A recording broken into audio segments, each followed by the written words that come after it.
you're not ready to have this conversation. It is as if you want to bury your head in the sand to the displeasure that citizens are feeling as far as term limits are concerned. And then from there, I think I was in the second cohort, and it felt to me like we've been given 5 minutes, but the way they're timing it, the minute you blink, it has already been 5 minutes. I do not understand. And then that's when I left, and I think KOT came after me, and he's telling me that they did not have a chance to express themselves. So you are telling me that the most hopeless, self-serving, what other word? I lack the words. The most self-serving bill in the history of this constitution, because even the BBI did not purport to change term limits for the president. So the most inflammatory amendment to the constitution of Kenya was given a total of, between 9 and, I want to guess, maybe KOT, what time did you guys leave? We left at around 1:30. So peak nonsense. So you're telling me that you gave people a total of 4.5 hours. It's not even 4.5. It's 4 hours and 15 minutes. A total of 4 hours and 15 minutes for them to discuss the most inflammatory bill in the history of the Constitution of Kenya 2010, and you want to call that adequate public participation? I think not. I think that is a joke. I think they're taking it as part of, just yet another responsibility we have to mark off our checklist, and so that we're going to convince the republic that we did it. I think, and I was telling KOT this, and we agreed on this, that this bill should have been given even a week. Be here every day of the week. Let the Kenyans that are coming tell you what they actually think. And then now to hear that, after I'd left, Senator Cherargei had the audacity to tell people that over 80% of Kenyans agree with this bill. So it tells me that this exercise was an academic exercise. It was an exercise in futility, because these people are going to do whatever the hell they want, because there's not except I think it was Bunge la Wananchi that said that they agree with limits and that to give members of parliament and other chosen servants to have more time so that they can get more work done. Other than that one group, I'm not sure whether KOT there was any other group that was in agreement with extending term limits. KOT, was there anyone in your cohort that was in agreement with extending term limits? Oh no, actually, there's nobody who was in that agreement, and I was so surprised when Cherargei was given that chance, and he comes to the floor and tells us that almost 80% of people that have done public participation are in agreement. Just because I was probably fearing for probably being taken to KICC police station down there, being on a Friday, but I was like, I don't know what I could have done to that guy, because you just come on the floor and to lie to the people of this nation. Honestly, like these members of parliament, these senators, what do they carry us for? So that person, mimi, wacha tu niachie hapo. Wanjira, just proceed. Yes, Wanjira, since I've gotten a chance to speak to someone that was there, did we have a good, a proper direction? Did we have a good strategy vile tuli handle streets leo?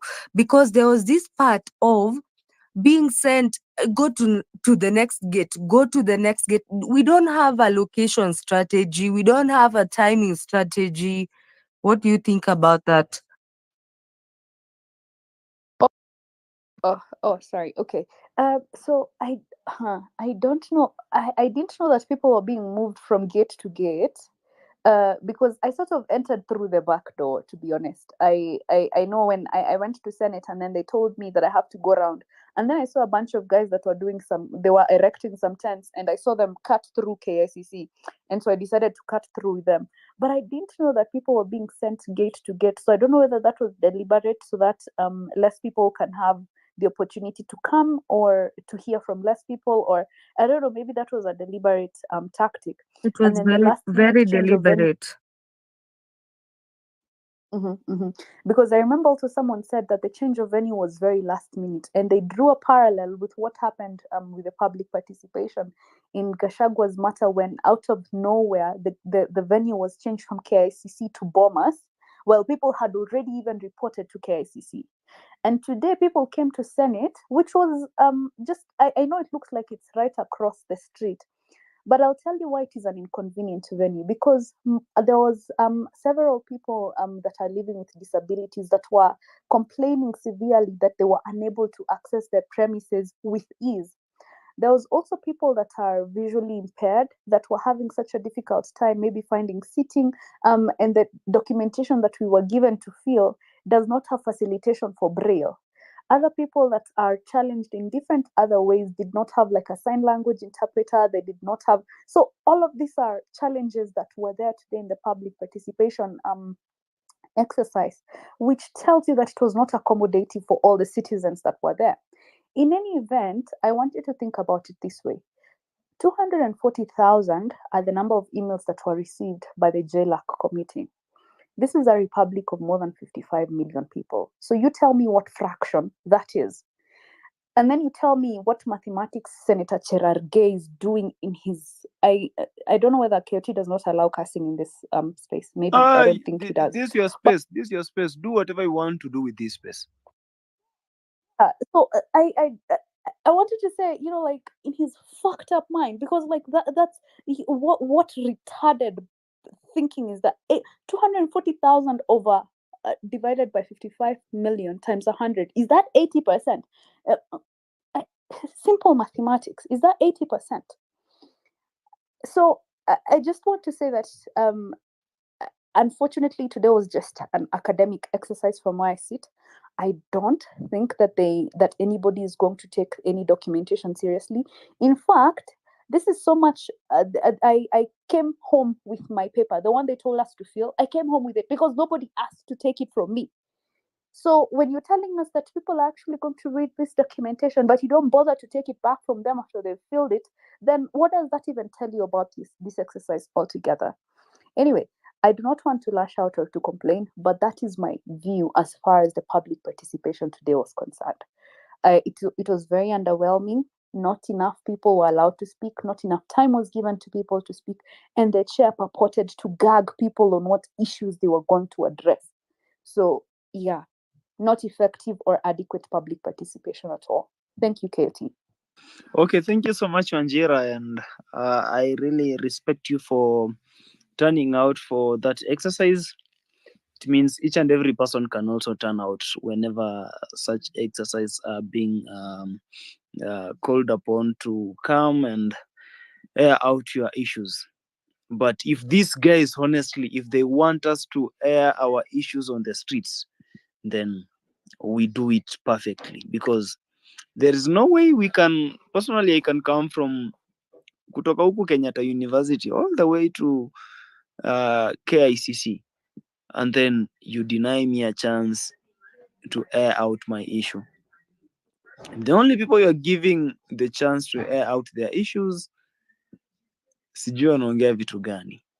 Yeah, it's just like on this platform when we had Ruto here on this X platform. People were just moving like round the main issues. So when those people realize that you want to hit on the nail, they deny you that chance. Mimi sijui the people who went there as early as 9, akina Wanjira, if they were given that chance to speak out their issues. But honestly, when a person could bring out the issue concerning the term limit, they were being cut off. Hawakuwa wanapeana. They were not presenting their views, their ideas fully, because mimi nashangaa. So guys, hao watu mali wako, they feel like we the citizens of this nation cannot do anything, and that's why they even propose some stupidity like extension of the term limit from 5 years to 7 years, and they believe that such bills or such constitutional amendment bills will sail through because we don't say anything. But guys, honestly, you have more power than that president. you have a lot of power than that deputy president. You have a lot of power than that member of parliament or even that Cherargei, the senator who is proposing that bills. So when we come out as a united nation, when we come out as a united people, then we are able to dictate over them, not them dictating over us. So guys, I wish you could just know how you people are powerful. Hao watu honestly, hata saizi wakiona like tumeungana watu kama 10, it becomes a threat on them. So let us take that advantage on our side. We put aside our differences, we get united, and then we can fight this cause together. And honestly, whatever will come out will be positive on our side. So hao jamaa wanatuogopa, na ndio maana unapata wangeona kijana mwenye hajamea ndevu vizuri kama mimi, they cannot give you that chance because they know exactly what we are going to talk about. But if we came out in large numbers, hata tungesimama kwa that platform tuwambie, no, we want this chance, we want to speak about our issues. But because the young people didn't turn out, inakuwa kazi ngumu sana kwa a few of us who were there to just stand out and request, because at times we fear for our lives, we fear the police can do whatever they have to do to ensure that we get silenced. But kama tunakuja sisi wote kwa nguvu, kwa pamoja, then we don't have to fear. Let us rise up and speak what we have to speak. Otherwise, naona Josephine akawapa. Josephine, jambo. Mombasa kwema?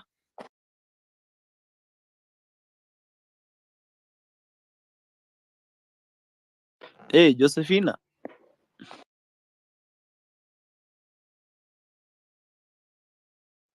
Can I ask a question, please? Let's give Josephine chance, then we can go to you, Songo.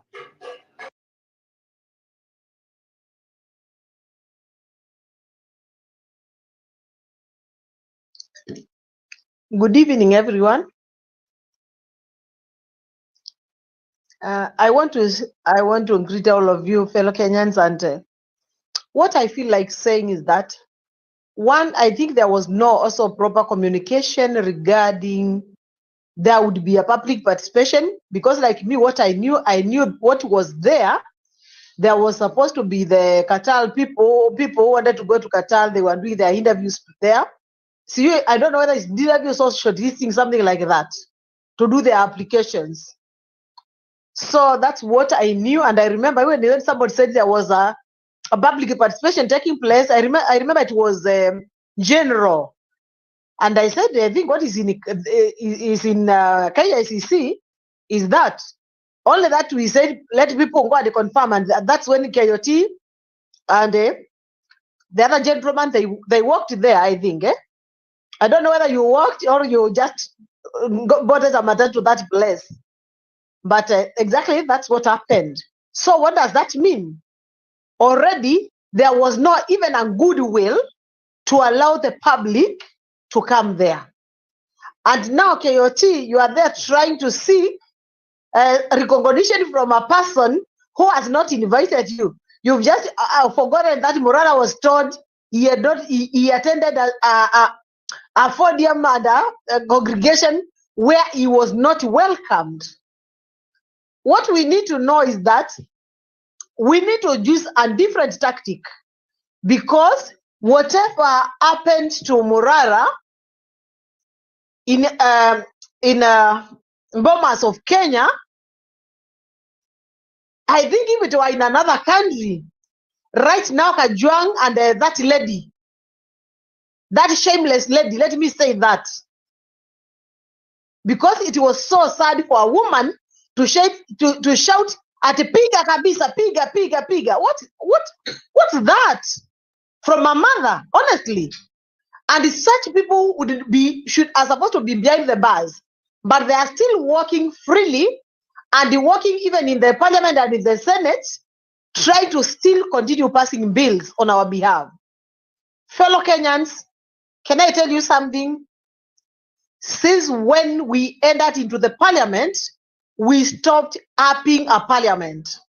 Yet, we have been so soft such that we are letting people whom we have already taken the power from them to continue making decisions on our behalf.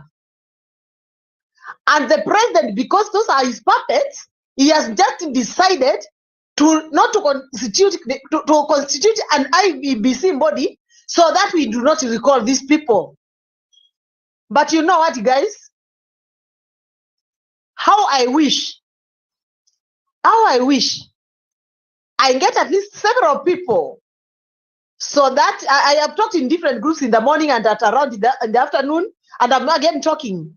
I'm saying, you know, all the injustices that have been happening in this country since when this government took office. Some of us, we have actually proper information, but the only thing is that we are holding the information to ourselves or staying with it, not knowing what to do with it. If I can get somebody just to sum up for me how many court orders since the President Ruto became a president he has not adhered to after they have been dispatched by the courts, I would really appreciate. How many times the members of the parliament or the CSS have been summoned by the court and failed to adhere? You'll have done a great thing to this nation. If I can have somebody to combine together all the clips of the controversial impeachment and the controversial appointment of the Kithure Kindiki as the deputy president, who has been actually certified by the IEBC within 40 minutes, an IBC which is not in existence, he has been declared by KRA within the same 40 minutes, and held also within the 40 minutes, and eventually he has also taken the office without resigning in 6 months' term, and is still being considered as a genuine person, and we are here seated waiting. If I can get people to compile that, to help me compile that, the sooner I get these people to assist each other in those areas, the better, because that will be a new dawn for this nation. It's only that it's taking me longer time because I'm doing a lot of things at the same time. But kindly, fellow Kenyans, if you can avail yourself, if you can avail your services, don't ask to be paid. Who pays us to make noise here? I think we talk a lot of sense in these platforms and nobody pays us. Why do we do that? We do that because we are patriotics of this country. We carry this country by our hearts and our minds. And this country is part of us and we are part of this country. Despite that, we have so many Kenyans who just believe that others have to fight for them to enjoy the fruits. But I want to tell you one thing. If you realize that you are remembered as a counter when there is a blackout, thank God, because you are used very well to actually to shed light when it need be. Can we volunteer ourselves just to do that? Because I know there are so many people who are very well knowledgeable with the digital eras and how to prepare these documents and join up them together. Like now, when I'm asking that, I know I can get somebody who can even hold all the counties together, and whatever the feedback was given in the referendum here, Gashagwa, we can get every county what they said in just one clip when it's showing that county fulani Mombasa tulisema hivi, Nairobi walisema hivi, Kakamega walisema hivi, Makueni walisema hivi, Busia walisema hivi. And those are the things we need to save our country and to unyoke ourselves from the yoke which is actually seated on our necks. Don't think that because you do not know how to go to do what to do with it, with the information, that makes you become useless. Actually, once you know about the information, once you give the information, you have actually played a very vital role to save our country and to spare ourselves from these pleadings. Kushinda tukienda tukiplead, tukisema mnajua, mtakapaka mkubali tuandamane, mnajua, we have all the power. But now, wherever we are ending is in a situation whereby we will not be able actually to articulate that power because these guys are just amending the constitution, one clause after the other, slowly. And by the time we discover everything has been changed And when we are saying chapter 1 says that, and they're asking you, chapter 1 of chapter 1 of which constitution? Because Ariel, it has been amended. And for that reason, with the coming with the amendment, it has said that anybody who says they have the power, they need to be in prison for 1 year or 1 month or 3 months. That's exactly where we are headed. So the earlier we wake up, the earlier we compose ourselves and accept to do what you can so that we help each other and everybody contribute so that we can save our country, the better for us, fellow Kenyans. It's my humble request. I know there are people here who are very much conversant about what has transpired between the Chief Shah and the NHIF. We need that information properly. We need the documentaries. Actually, I went to the NHIF and I discovered they have never received any formal communication. Any communication that they get it from the social media. And that's not how government infrastructures and government implementations and administrative issues are handled. Anything governmental is supposed to be documented. So I'm still asking myself, how did my data get transited to SHA without my consent and without any written communication to show that there was a request for that? Don't you think that's an abuse of our rights and also confidentiality being breached? All these things are affecting us. And let me tell you, don't smile because it's happening to your enemy or a person you think that they deserve it. You should be crying because tomorrow, after huyu akimaliziwa, kesho ni wewe. So that's why I always say, when the worst gets to the worst, I always even fight for my enemy. Because if I fight for my enemy, at least tomorrow akiona nikipigwa, atasimama atasema ya kwamba Josephine was there for us yesterday. Despite that she's our enemy, she was there for us. You should not actually accept any injustice taking place in the country right now to continue and you keep quiet in the name of I don't care. You should care. If you care about your nation, if you care about democracy, you should care even when injustice is done to your enemy. Fellow Kenyans, I know majority are a little bit young and that doesn't make sense. But the earlier it makes sense to you, the better. I can assure you the best thing we'll do to ourselves is coming together and acknowledging each other and appreciating the strength of one another and respecting each other for who they are, and now forget about the enemies that we see who are being mistreated and take it like it's a fellow Kenyan, is my brother, is my sister who is suffering. I remember today I was telling somebody in church today in the evening, and I was telling them, you know what? Personally, anybody injustice is happening to them in this country, that person, I just stand out and fight for them because I have to protect them because of one thing.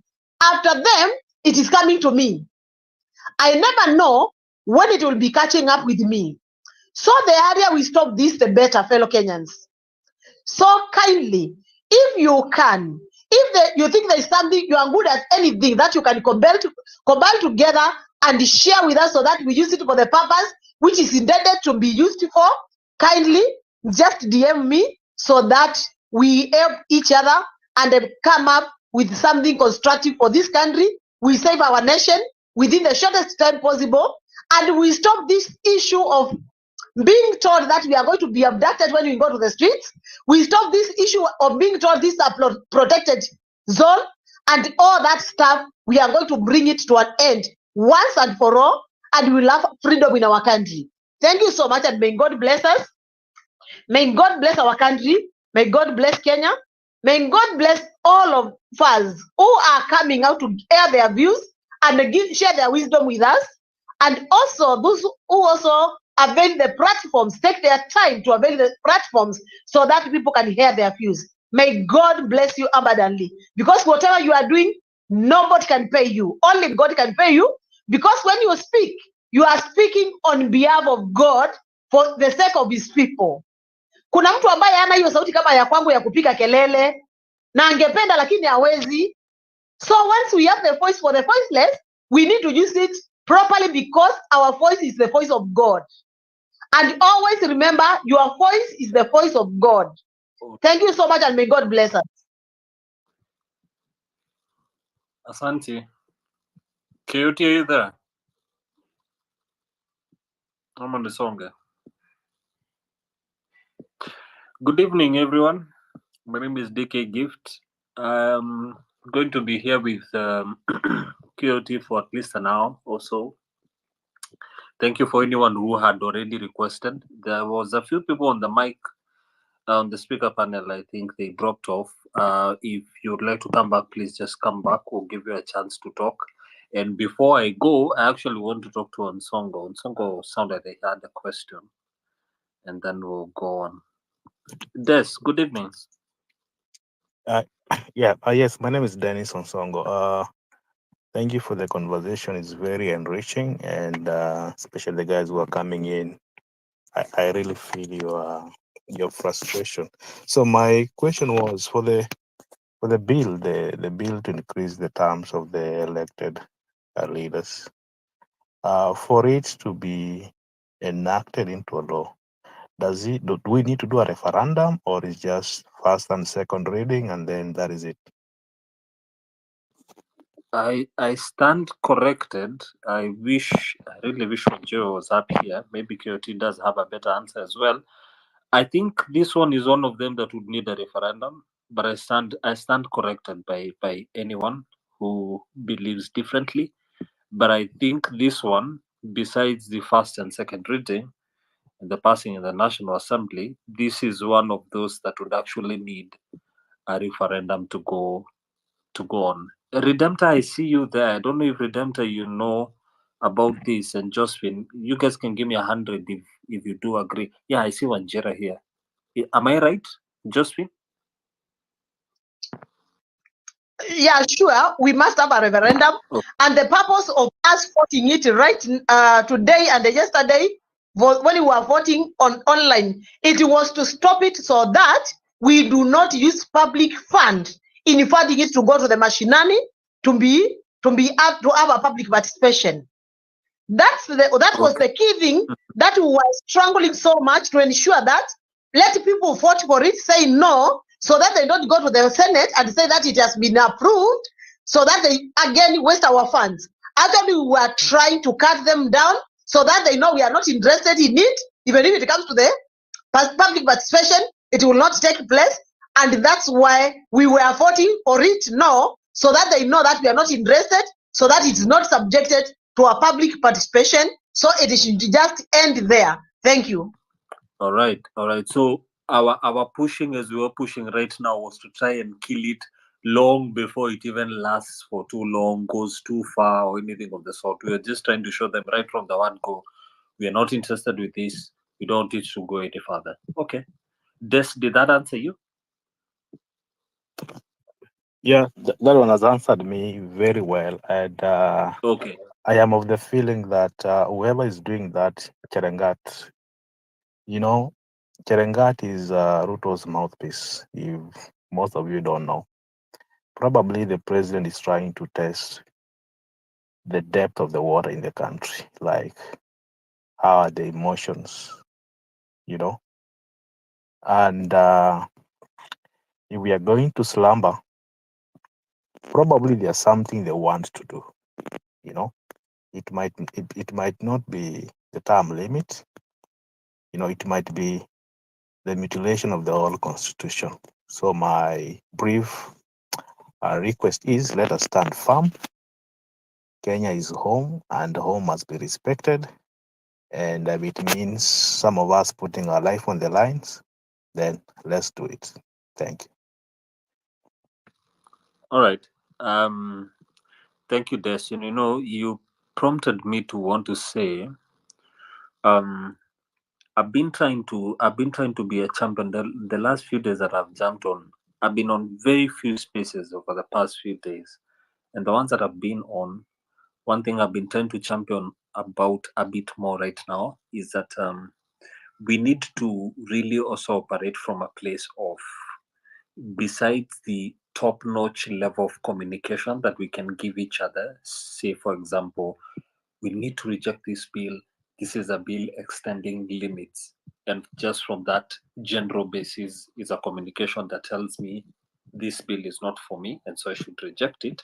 We also need to move some of these conversations to an even, and I'm not saying we haven't, but we need to hammer it a bit more to take it to even a secondary, what I'd call a secondary level, which is breaking it down just a bit, of course, in the simplest way and in the shortest way. So, take for example, if it's like this particular bill, and I really hope I'm able to get Onjera for 2 more minutes or 3 more minutes so I can pose this question to her. Take, for example, like this bill, just letting people know in the shortest way what exactly what are the intended steps on a hypothetical basis that this bill was to go ahead and be moved from one stage to the other. Is it meant to go from first reading and then second reading, and then after that it goes to the citizenry and the likes? Because mi ndashinda nikisema tuko wengi sana we kuna smartphones kwa mkono, basi si wote tunajua exactly mahali tunafaa kuget info fulani na fulani, and so lazima to behave ni kama tunaongelesha watu wote from the same level of board of not knowing or knowing, but they need to be from 0 to 100. Yes, I got Wajera back. Hi Wajera. Yes, hi DK. Sorry for dragging you back here. Des asked a question I think you had Josephine helping us to answer. He was trying to understand that we would go to referendum with this whole bill. So I wanted to pose a question and you can answer it in the shortest way. What exactly were the intended steps of this bill on a hypothetical base of it passing through and through till the end? Hypothetical step. What do you mean?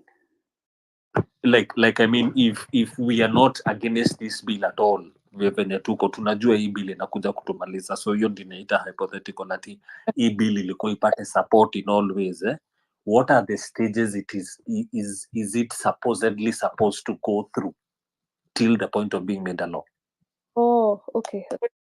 It's the usual, a bill is literally the steps that a bill takes to become a law. So it is the first reading, second reading. So this bill specifically, Right. it has gone through a first reading. Today was the second. No. Sorry, it has gone through a first reading, and then there was public participation, and then it will go to the second reading. So let me just pull out my notes because I know I actually have this in my notes somewhere. Thank you. And the reason why I've asked this is I know as Kenyans we already know the steps that a bill normally goes, but then it would be good for us to know where we were today, where is it in the steps that we know, and where are we going next, so that also people can always understand where we are with all these bills. Okay, right? Yeah. It has already gone through a first reading, right? But this bill cannot take the usual shape of a normal piece of legislation because, according to Article 255, anything that purports to amend, specifically, the term of a president, which this bill does purport to do, it has to go into a referendum. So this is not your usual hillbilly legislation of your agriculture bill, seeds, plant varieties. No. This has to go through a referendum. So throughout everything you know about the coming into force of a bill, right? Right. Think of it as so. I know, for example, when we were having the BBI, the court said that there's a 4-step procedure. Right at the top of my mind, I can remember 2 things. The court said that there has to be civic education and public participation, particularly for bills that will require them to go into a referendum. So anything that goes into the heart and soul of the Constitution, anything outlined by Article 255. And as we speak, it is good that I pull this out from my laptop so that we can talk about something we know, right? So. Right. Article 255. Just hold on a minute. I'm scrolling. So throw out everything, DK, you know about about a bill coming into law. This is not your usual bill. This is a bill that seeks Mhm. on the heart and the soul of the Constitution, which 255 properly captures. Now, good amendment constitution. So right off the bat, that tells you that this is not a bill that is going to become legislation to touch on other acts of parliament or any other. This is how do you go about a bill that touches on the amendment of the constitution. A proposed amendment to this constitution shall be enacted in accordance to Article 256 or 257 and approved in accordance with Clause 2 by a referendum. So I'm not making this up. It has to go through a referendum if the amendment relates to any of the following matters. Number one, supremacy of the Constitution, territory of Kenya, sovereignty of the people, national value, Bill of Rights, clause F, which is what I'm talking about, the term of the president. If it touches on the term of the president, Article 255 is clear. It has to go into a referendum. Now we go back to what I said when we were going through the BBI procedure, when the court clearly stated that anything that goes into the heart and the soul of the Constitution. I remember I was having this conversation with who was I talking to? And I was asking them whether they remember the conversation that was being had when we talked about unamendable clauses, eternal clauses. What was the other term? There's another term, not necessarily to mean that there are clauses in the Constitution that cannot be amended, but there's a very strict procedure which varies from a different ordinary bill, right, towards amending a constitution. So it has to go to a referendum. But for the referendum to happen is that you have to have given people adequate notice, right? So this is the bill we seek to this is the bill that seeks to amend the constitution. Here, read it. Number 2, civic education. So what does this bill purport to do? Number 1, add term limit for the president, and in the case of this bill, add term limits for other elected officials. Number 3, county allocations. Number 4, the roles of the National Assembly and the Senate, and so on and so forth. All 33 clauses of this bill, there has to be intensive civic education. Number 3, there was an issue of public participation. And this is the conversation I was having with Mabonga here when I was given the opportunity to speak. And what I was saying was that you cannot purport to give people 4 hours and 15 minutes and call that public participation. And you do it as if it is a formality. You will allow some people to talk, you will not allow others to talk. You will give others a minute, you will give others 5 minutes. It does not work like that. If I was advising the Senate Justice and Legal Affairs Committee, I would tell them, give the people a week in Nairobi, and then go to Busia, and then go to Bomet, and then go to Murang'a, and then go to Nyeri, go to Kirinyaga.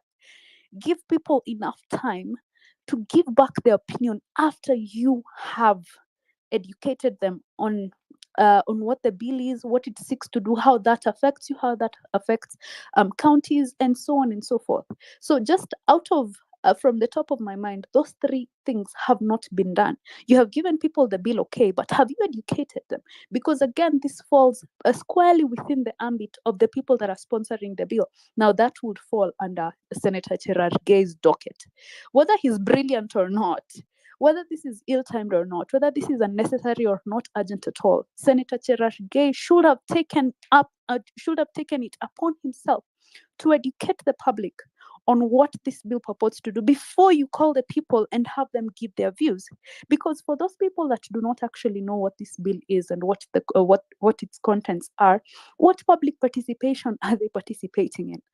What feedback are they giving you when they do not know what the contents of the bill or the contents of the amendment are? So that is a very long way. But what I'm trying to tell you is throw away what you think you know about the coming to life of a bill to an act of parliament, because this does not become an act, it amends the constitution.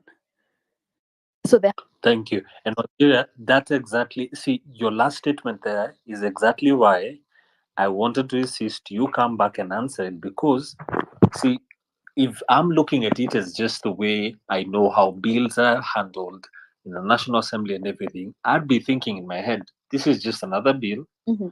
That is just going to be carried as normally as any other bill. Go through this reading, that reading, you know, and that's it. Mm. But until you understand that there are bills that touch, you know, it sounded like the way you have different surgeries that happen in a hosi. Yeah? There is a surgery for mtu alikuwa na issue ya jicho cataract, atapata surgery. Mhm. Na utasikia hiyo surgery ukiambiwa surgery ya cataract si surgery inakuwaga life threatening, okay, but ni surgery bado lazima happen. Mm. Meanwhile kuna brain surgery Mhm. ama someone had a blood clot, Yeah. which is still a surgery but is a whole different situation. Where if someone had an artery blood clot towards the heart, if they do not get a surgery in like 2 hours, they are dead. Mhm. They're all surgeries. So I wanted to be able to break that, and thank you for doing that. Where it just shows people there's dealing with bills that people are just bringing bills from left, right, and center, and then there is you bringing a bill that touches the heart of the constitution, the heart of the sovereignty of the people, and something that goes just the levels of where BPI was, which is this is one of those things that if you're going to introduce it, it should have been introduced from the basis of you having first presented it through education Yeah. to the citizens, said that you were able to first do that, and then come and say, now I want people to participate and tell us what they think. Exactly. Yeah. Absolutely right. Thank you, Anjira. Yeah. Thank you. Thank you very much. Asante.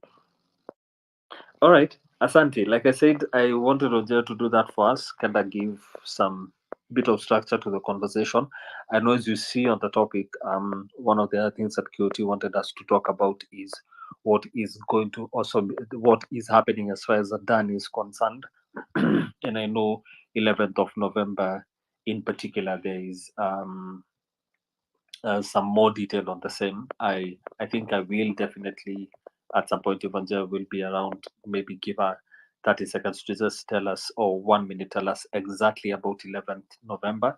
And I keep trying to do that because we keep having listeners coming in and out. So more often than not, I like to respect the fact that you could walk in into a conversation and find it right in the middle. So I always like to build context in it. So, in fact, before I go to Valdano, let me give you, Angela, 30 seconds, just 30 seconds. Could you please tell us what you would be able to as far as 11th November and as far as Adani deal is concerned?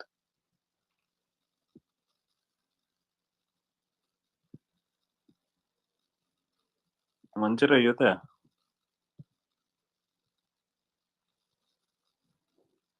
Okay. Let me talk to Valdano, who probably get Wanjira talk to us in some point. Valdano, niaje?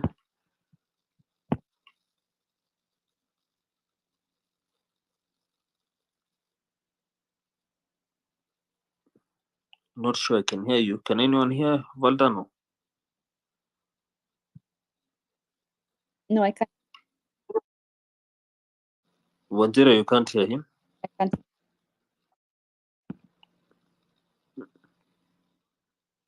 Des, can you hear Valdano? Benny chance or Josephine, thumbs down. I guess not. Okay, Valdano, request mic to Tana. I'll bring you back to the speaker panel. I know I have Boniface and Robins who will come. Wanjira was asking, is there anything you can tell us as far as 11th November is concerned, whatever you know, as far as what is happening on that particular day with Adani itself? Now, so let me just start by saying that what I know is what I have read on Tony Gashoka's timeline, which is this: that Sure thing. application, or his advocates shall be making an application to have his matter, which is in the Constitutional and Human Rights Division of the High Court, to be consolidated with the other matter filed by the LSK, which is in the Judicial Review Division of the High Court, and that makes in the LSK matter, which is in the Judicial Review Division, there's orders for stay. There's orders to prevent Adani from moving forward, and not just Adani, the government, anyone purporting to do anything as far as that PPP is concerned. There's stay orders until a tribunal has been consolidated or has been, what would I call it, the CJ, or now the DCJ, has set up a 3-judge bench to hear the matter. So it makes sense for those two matters to be had together. One that is challenging the procedure, which is in the judicial review, and the other one that is challenging the substance, which is in the Constitutional and Human Rights Division. So on the 11th, that is, I think, simply what is going to be happening. Just a prayer to have those matters consolidated. I do not think that is far-fetched. I think that the bench will be, Justice Mamuya would be more than happy to allow that consolidation. And then we will see which 3-judge bench has been consolidated or has been set up or has been selected to hear the matter. So that's what I know about the 11th. I have had KOT really mobilizing and having people show up. And I think it is excellent what he's doing, and I wish others could match his energy. Show up for yourself, show up for your airport, show up for your sovereignty, show up for, refuse, real life slave trade as we see it. So yeah, that's what I know. DK, if I stumble upon any more information that will be necessary, more than happy to share. All right, Sawa, thank you. Valdano, if you can hear me, please come to the mic. Talk to us for 2-3 minutes, please, and then I'll go to Boniface.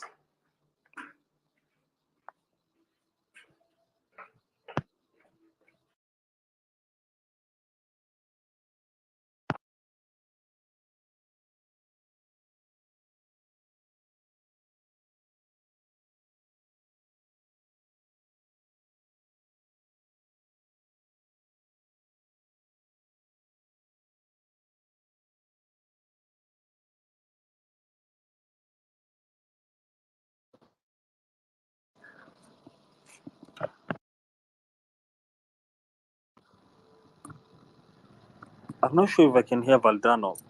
Can anyone hear Valdano? No. I even moved from where I was sitting. I thought it was me. Okay, Boniface, niongeleshe. Habari ya jioni. Yes, please go on. Yeah, first of all, good evening, everyone.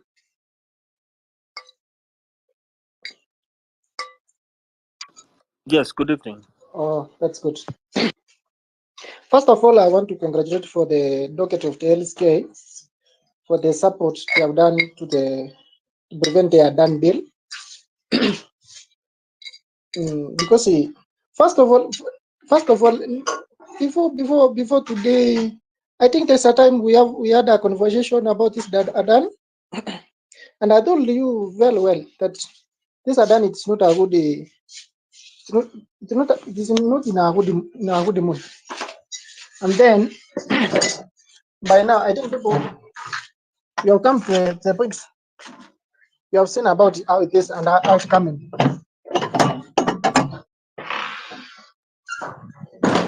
Hello? Do people get me? Yeah, please go on. We can hear you. Yeah, we can hear you. Please go on. So first of all, I want to say about the team of today. I think I have seen about the rejecting of Adani. First of all, I said about Adani, and then I said like this: nobody is against about the Adani group, because if they are coming in Kenya in a good spirit to do what is supposed to be done in a good way, nobody's against about them. But the problem is the people who are behind them. And then I think last week or last week, part one, we had a debate in Citizen TV, and then say somebody called Dr. Balak, and then he said about that Adani is a Kenyan person who is ready to sell it and to buy it. And then that is the only matter, and that is the truth. These people, they are just trying to play a game with Kenyan people. And I told you, the man we are dealing, the man who is holding this nation, it's not an easy man, because it's know how to play the game. It's know how to play the game. So by now, we have seen where the matter is.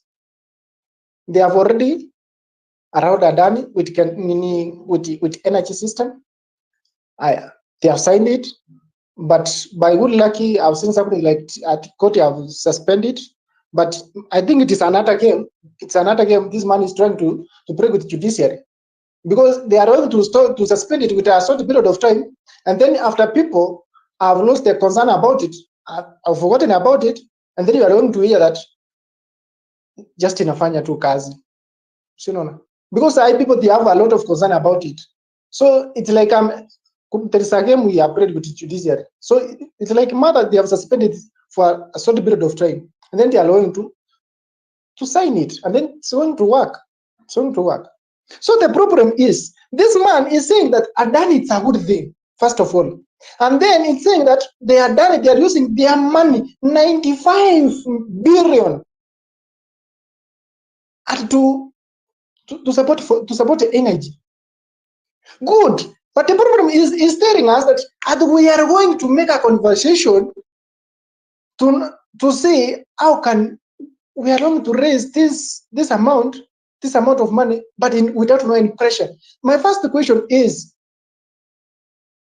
who is ready to make the conversation with this man, and where they're going to get this money from? Because he's saying that they are not going to burden the people of Kenya to pay more tax to pay this 95 period. Who is going to pay this 95 period to Adani? Because they are going to use their money, good, but where are we going to get this 95 period to pay back to Adani? But he's trying to play a game with us that not Kenyan people, they are going to pay it. So is himself is going to pay it by the money which has already been stolen, and it's the money of the Kenyan people, because he knows ini deal yake. And then I told you previous, we need to come out and to protect this nation. We need to come and protect it.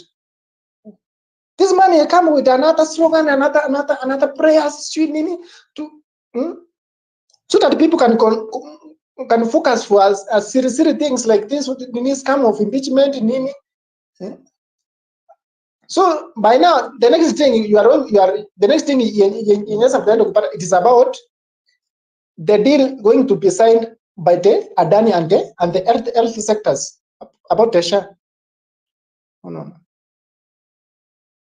This thing is going to come slow, and then last month, there is no any effort. It's going to be made out with the Kenyan people, most of the young people. This thing is going to work, and then once it's going to work and be signed down, my friend, not Ruto himself is going to suffer, not the other, but it's the young people, the coming generation. It's going to suffer, because when you see the deal is taking a long period of time, 30 good years, 30 good. But I'm not saying it, but you will not. You may find even himself hiyo time haisi kuwa. But ni nani ataenda kusuffer for this? It is us, we as the young people. This man it's by the way, somebody said it's a man of greed or power. And then it seems like that. It's a man of greed or power. By now you are seeing that they are playing a game with the senators, and this National Assembly should bring what extending of term limit, what, so that the people can concentrate there. And they want to do this, they want to do this. But the main thing, they are going to do it. It's about this Adani, and they want to sign a lot of deal. And then these people, it is like a company. More people, the state leaders, the official, they have a lot of shares within this Adani. So that is why they are doing a lot of games to make sure that they're going to silence the people who are going 1 minute to land. Yes. 1 minute to land. Thank you.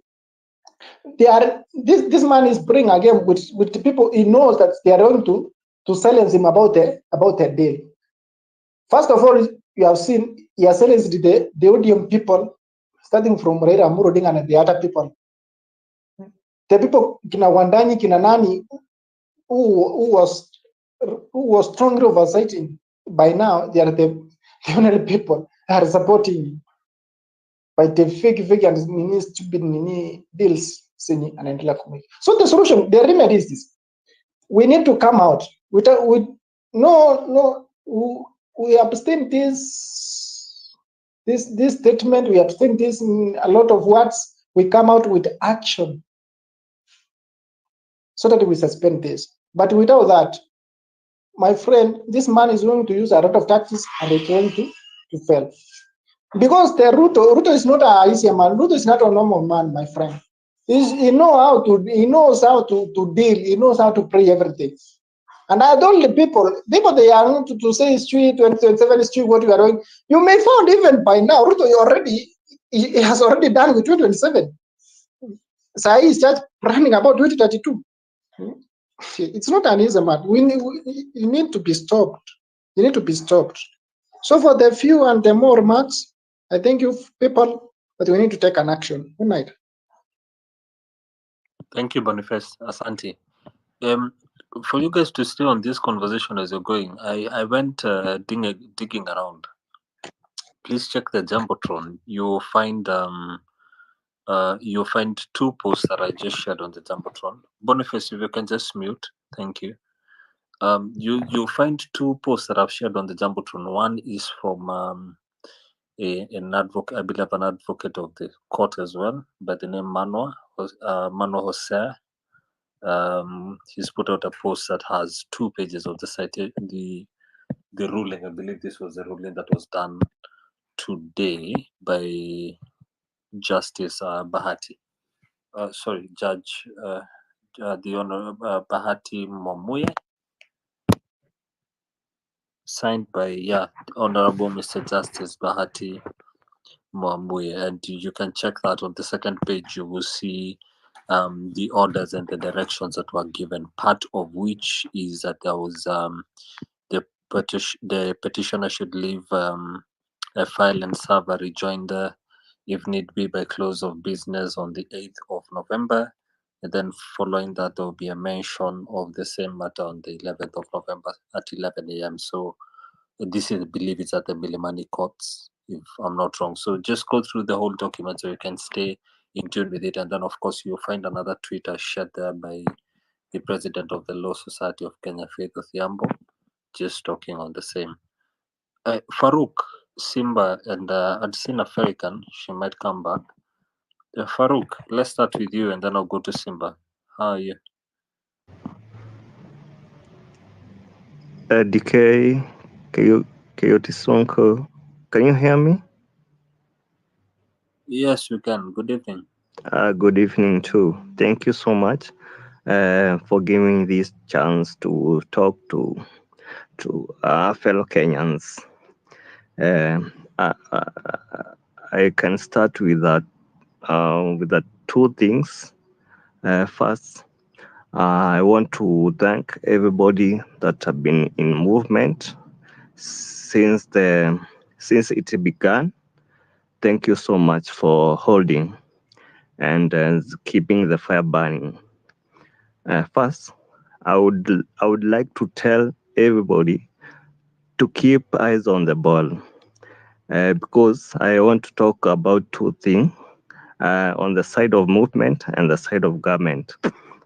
If you can look very closely on the side of government, they are trying to bring every now and then they having a new bill on the floor because they want to come up with as many bills as possible to make people exhausted so that they can give up and then later they can bring the financial bill because they have seen how peoples are powerful.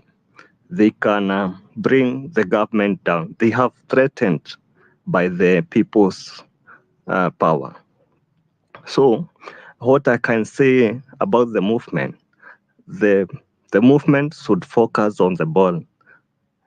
Wafinye, they should finya kabisa, so that the government may not able to collect or to collect more money. When they don't have money to run the government, they will give up. That's the only thing the people can do. But if the people give up on doing so, they will be able to bring more bills so that people can be exhausted and give up. And then later, they they can do anything because they are running right now. They are running by our taxes.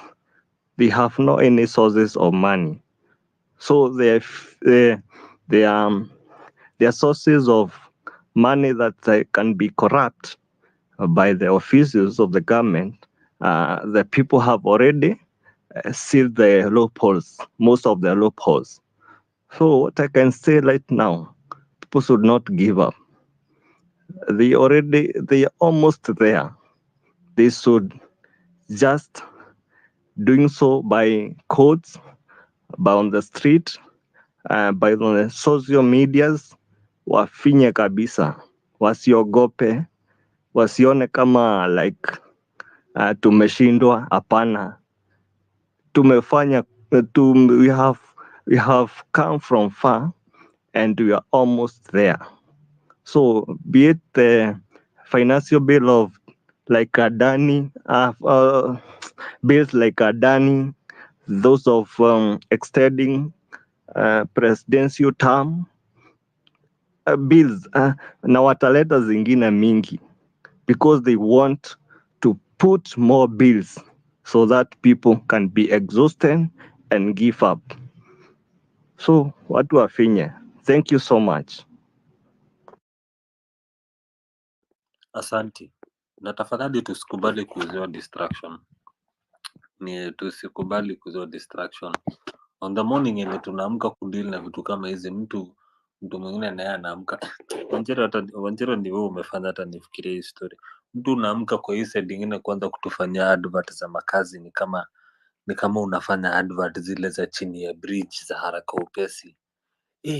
Kuna tafutwa sijui nani vihari. See, we're supposed to distract people. There's a whole lot of things that will keep happening from left, right, and center. Left, right, and center, and always. The reason why I call them distractions, it's not necessarily distraction in the sense of like we don't have enough mental capacity to deal with all these things. No. Distraction from the sense of we have to agree something about ourselves as Kenyans. We are a vibrant people, and we like staying on the edge with stories and with stuff. And the human beings you're dealing with know exactly who we are because they are part of us. So we are the kind, when you have left, right, and center kind of things happening all over, you can easily have us going here and there, and sometimes missing just one situation somewhere that is going on in a certain way. Kama hii ya leo, even if 200,000 is definitely, yes, a small fraction of the 55 million people we have, but I still think it's just a tiny little bit of a win from the sense of there's clearly enough noise that was being made to a certain point about this, and people really actually went out and threw themselves out to it. Can we do better? We certainly can do better about it, of course, but always I liked taking those small wins whenever we get them. Did we lose one of the speakers nilikuwa kuongea nao, but najua Geoffrey kwa hapa na alikuwa kuongea na sisi.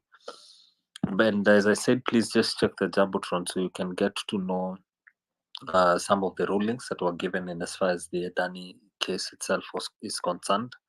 What was being stopped is the collaboration between, I believe, Kentraco and Adani Energy Solutions, which was supposed to be a lease for 30 years. The project cost of Kenya shillings 95.68 B. I did not say M. I said B. Billion shillings. That's how much money. Geoffrey, good evening.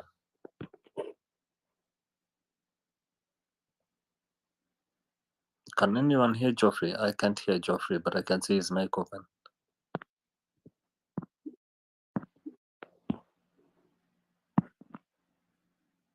KOT, unasikia Geoffrey?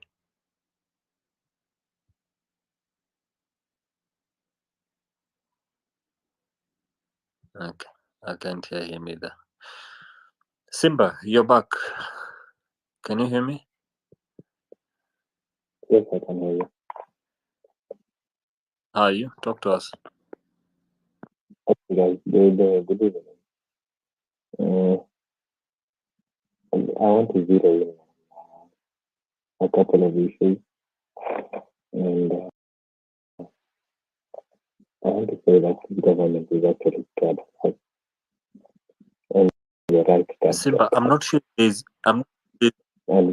Simba, as you go on, sorry to cut you out. I'm not yeah, sure if there's a way you can hold your mic. I can barely yeah. hear you. You sound very muffled. If there's a way you could hold your mic a bit better, I can barely hear what you're saying.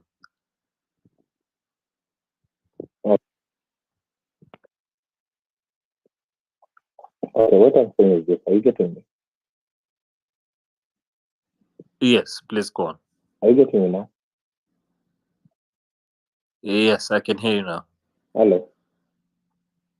Okay. Yes, I can hear you. Nakusikia Simba. What I'm Nakusikia. saying is this: Yeah. yeah, the government is scared of us, and this is the right time to actually attack. And we must be very tactical in our approach. In my opinion, we should be sabotaging all these government systems, because these government systems have been oppressors. Specifically, I will zero in on Safaricom, because Safaricom has been a very big threat and a very big thorn to our flesh. We need to do something about Safaricom. Actually, what I was thinking of is if we can not use it for a while, the M-Pesa transactions, we can actually cut them by a certain percentage, but so that our voices, so that they can actually feel what we are feeling as a people. That's one. Two, I don't know if you have lawyers in the house, because I was thinking of maybe if we could have like some sort of a petition, a signed petition by us as people, because the Constitution gives us the ultimate power.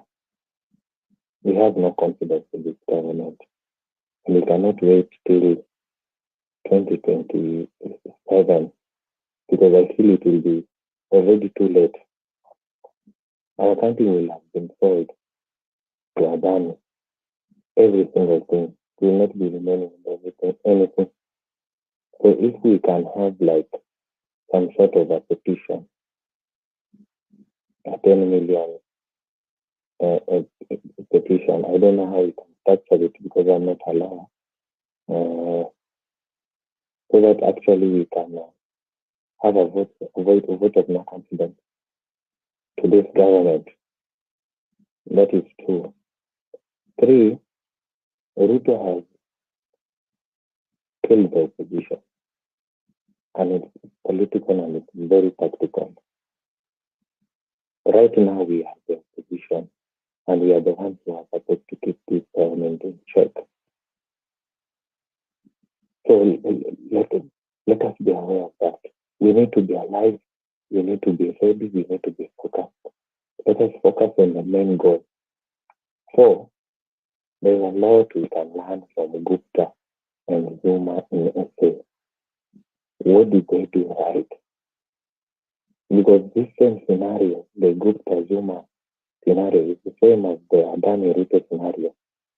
What lessons can we learn as a people from that moving forward? Lastly, Adani is not the only Kenyan. In fact, Adani is in Kenya. Adani is not the only investor that can invest in Kenya. He isn't. So let's not the mainstream media try to sell for us a narrative that Adani is the only person that can invest in Kenya, right? I don't have much to say, but basically, let us stick to the ball and let us see the bigger picture. And let us craft policies now that will help us move forward. Thank you so much. Thank you too, Simba.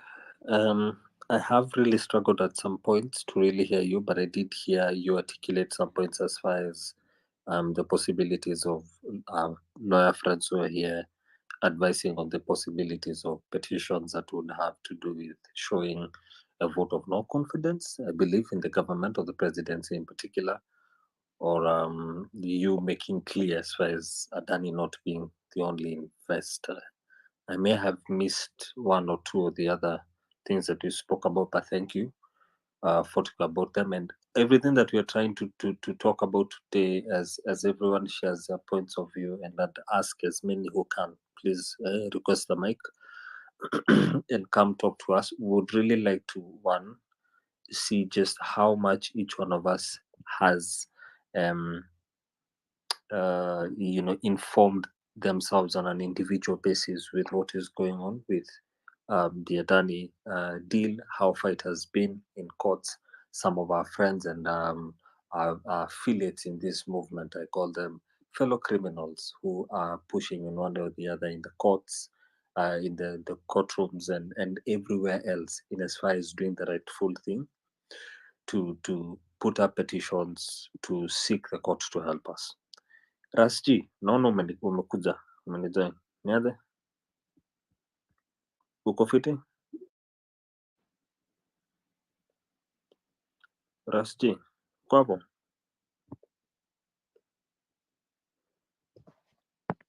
Yes, DK. Vipi baba? Poa. Ufiti? Niko salama. Niambie unafikiriaje hapa? Mimi niko poa. Nimekuja kwanza kutafutana na KOT huku. KOT uko fiti? Wacha kwanza confirm. Mi niko poa bwana, niko poa, nataka nitulie At least kwanza. amecheka so ajalala. Hallelujah. KOT amekuwa kwa mate leo.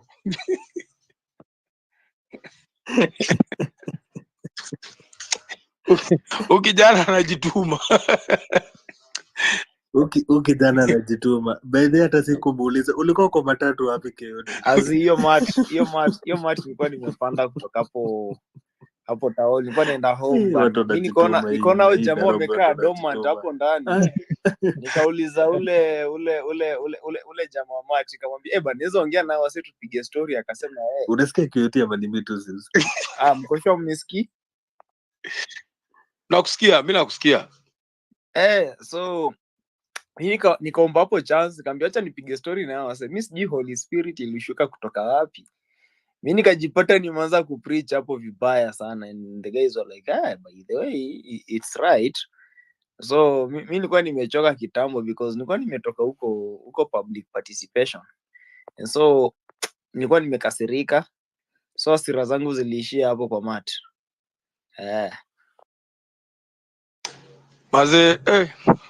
Anyway, it's good. I think umekuwa ukifanya work poa ya civic kwa ground. Na unaona hiyo unaweza pata, unaona hasa wenye ulipreachia kwa mat. Hao wenye ulipreachia kuna mtu tu alikuwa anataka information fulani. Na especially with the young people, mtu mwenye unajua kuna mzae maybe hata at home ama hata kwa hiyo mat. Wakati anaona maybe kijana mdogo kama huyu anatoa hiyo information, huyo mtu hata akirudi home anajiulizanga ni nini hii yenye mimi naona kwa serikali yenye huyu kijana ameona haiko right. Because what we are lacking, we are having a generational gap yenye kuna watu walizoea kudanganywa na system. Unaelewa? It has been the order of the day na hawa wanasiasa watu kama wazazi wetu ni watu wenye walizoea ukirudi nyumbani ni wazazi wenye wanajua after 5 years mwanasiasa fulani atakuja atatupea 2 bales of unga, umeelewa, na 1 2 3. It's like kitambo wakati tulikuwa we used to look forward to Christmas, umeelewa, ulikuwa unangojeaga sa Christmas ndio utanunuliwa kanguo kapoa kanini vitu kama hizo. So it is the same mentality with our wazazi wetu na watu wengine. So information is very critical as we look for all the avenues ya kufanya nini, ya sisi kujikomboa. Sasa kila mtu anacheza role yake, na unaona kila matunda inaanza kujitokeza. Wakina nani ndio hawa wameenda na story ya Adani. Unaona Adani at least kuna there is hope. So kuna areas zingine watashinda na kuna areas zingine itabidi tumewawekea roadblock. That's what every day lazima tunakaa, every front line lazima ikuwe covered. That's what I mean, every front line. Wewe ile kama unajua uko poa hii sector, kama vile wewe umejitolea tu, umeamua ni civic education, naelewa, ni civic education kwa kila mtu. The only thing sasa KOT tunataka tufanye, tunataka tujaribu. I was urging, and that's my clarion call in all platform. We need also to look, lazima pia tujichunge. Hatutaki pia tufike place kesho tunaanza kutrend hashtag free somebody, alafu tukitoka sasa free tunaanza stories zingine. Sasa tunataka pia sisi tujipange in such a way, because that is where now we are headed. Lazima tukae pia tukuwe na unity yetu ya kujichunga. We are not advocating for any kind of violence. We want to look very organized, because I believe tunaweza jichunga tukijua mtu kama wewe unaenda Meru civil education, no, tunasema huyu mtu hawezi enda peke yake, unaelewa. We can have a security firm that manages our security. Unaenda na watu kama 2 3 wenye wana I believe hizo ni vitu zenye tunaweza jipanga vizuri sana. And once we start showing that, pia lazima tukue na Wanjira is here. I was talking in another platform. We need also to have a law firm. As much as LSK inakujaga kusaidia some of us, let us have a law firm that at least inaweza kuwa ina represent some of us whenever we like, unaelewa. Kuna madaktari kwa hizi platform wanakujaga, wanakaa tu hapo wanasikiza, they don't have to necessarily talk, they can offer the expertise, because kuna watu wenye walikuwa injured, kuna watu wako na injuries home wamekaa, mtu aligongwa, mtu akakuja akafika mahali akaona hapana, mimi sitakuwa naenda maandamano, naona kama iko hivi. So mtu kama huyo, kuna mtu anaweza hata therapist rasji, kuna mtu Exactly. time yote hapa hivi zile vitu tunapitia bro, psychological wise zinapiga mtu design nyingine, wewe unasikia ni kama upumui. So hata mtu tu unaweza bongesha mahali therapist fulani, mtu ana background ya counseling ama nini, someone who can offer a listening ear to another young guy like you or me who Raso, unakumbuka kile wiki fulani wewe buda ulikuwa tu up and down, sijui nini ilikuwa na happen. Hiyo the week after nilikuwa na feel kama nitadai, cause mazee vitu zenye zimepitia hata unasema wacha nikae away from spaces. So yeah, we need all round hata counselors. Yeah. Very good. Thank you Deep. And also konga with you DK gift bana. We need to have that therapist bana. Honestly, me kuna time fulani some few weeks ago, karibu ni run mad on this platform. Nilikuwa nakaa hivi nasikia tu kichwa inagonga from left, from right. So naweza fanya nini? Whom will I talk to? Nobody. So guys, honestly, even go have a therapist, a person you can just go and speak to whenever you're having an issue. It's not a joke. Let us have that person mwenye anaweza tu provide that guidance bana, mwenye yani ukikuwa tu na issue kama mimi hapa niseme bana, kina Wanjiro wamesema mimi ni mall bana kwa hii movement, kichwa inanigonga kabisa, like I'm passing through a lot yenye na feel kitu inanigonga tu. Kina Sankale wamesema sijui KOT ni nani, like something of the sort. But now there is nobody I can talk to. I need that person, a center person mwenye anaweza nipea tu advice kidogo. So hapo Rasji, honestly I conga with you. Unaweza endelea. Pole nimecut short Rasji, but najua point yako ni as clear as kila mtu tule tu vitu twenye tuko nato, we kitu unaweza offer kwa hii table ni nini, we leta. Exactly. Na unajua KOT ameongea wakati you have to remember also, unaweza imagine wakati mimi hasa walikuwa walini round, and then I remember that the next day ilikuwa inafaa tukutane na KOT, tulikuwa inafaa tukutane na yeye town nini, mimi hasa walikam. Nakumbuka nilichomokea kwa balcony, nikaland kwa compound ya neighbor, na huyo neighbor kulikuwa na madogi. Hata sisi sitaka kukumbuka, nimepitia kupitia tu na wase umepitia. Alafu sasa KOT naye pia akaenda, unaelewa, due to story zake naye pia kuengage, nikakosa mse. Alafu sikuwa na tenje, unajua ilibidi niruke niache tenje kwa hao juu wanatumia tenje kutafuta, so wanajaribu kuangalia, wanadhania tu mse bado wako hapa, na mimi sikuwa ilibidi hata mpaka nika dress card day the next day kutoka kwa compound. So there is a lot tunapitia, na there is a lot yenye mazee wa makansela wanakuwa needed. Najua KOT baadaye, I think after 1 week, unaweza imagine after 1 week Maverick naye ndio anakuja anasema KOT ni mall. We sasa hapo ndio karibu niruke kichwa. Hiyo hata hujamaliza kupumua, yani ndio mara ya kwanza mtu ashakuja kuwekelea umeambiwa msemo mnadili. Nikasema hii story ni ngumu. Sasa hatujakaka ya KOT, story ya Morara ndio hii. we. Anyway, like I'm saying, we need to encourage people. Mazee, unajua KOT kuna watu tu hata waongeingi. DK tumeongea huko. Nadhani unaona hata mimi nilikuwa nimejam sana wakati nilianza kusikia like how kama Fabish anapenya wasee 1 2 3, unaona, cause kuna wasee wako hapa, let me tell you, hata wakati KOT alikuwa anaambiwa hivi, kuna watu wenye wanakuwa wamebelieve in KOT. Hata ukae hivi ujaribu kusema ati KOT sijui amekula maembe ya nani huko ama nini, hawata believe how to know. So these people, they don't talk, they don't do anything, they are very loyal, and these are the people we need to continue selling hope to them. These are the people. Juu kuna watu wako hapa, kuna maparo wako tu hapa wanaombanga tu Mungu. They go down to their knees, they pray for this country. They don't have to necessarily come to talk to space. But imagine kuna watu wanakujaga tu wanaingia tu kwa hizi space, wanakaa tu hapa listening. Wanaomba tu Mungu, saidia tu hawa vijana, siku moja wakuja wakomboe Kenya. So the moment tunakaa kidogo tumeanza kuvurutana huku na huku juu ya tu vitu tu vingine hata hatu make sense. Ndio unaona KOT mimi hata nilikuwa na aje. Unaona? Mimi bado sijafika ile point yenye, na mimi sitaki kushinda nimeongea hiyo story. Sijaifika place yenye. Na unajua ilifika mahali KOT akaanza kukani kama wale wase wanataka kumpiga vita, wataki ende party headquarters nini. KOT inafaa utubrief tujue tulifika at that point aje. Huyu jamaa alienda ile side ama hayuko, na kama alienda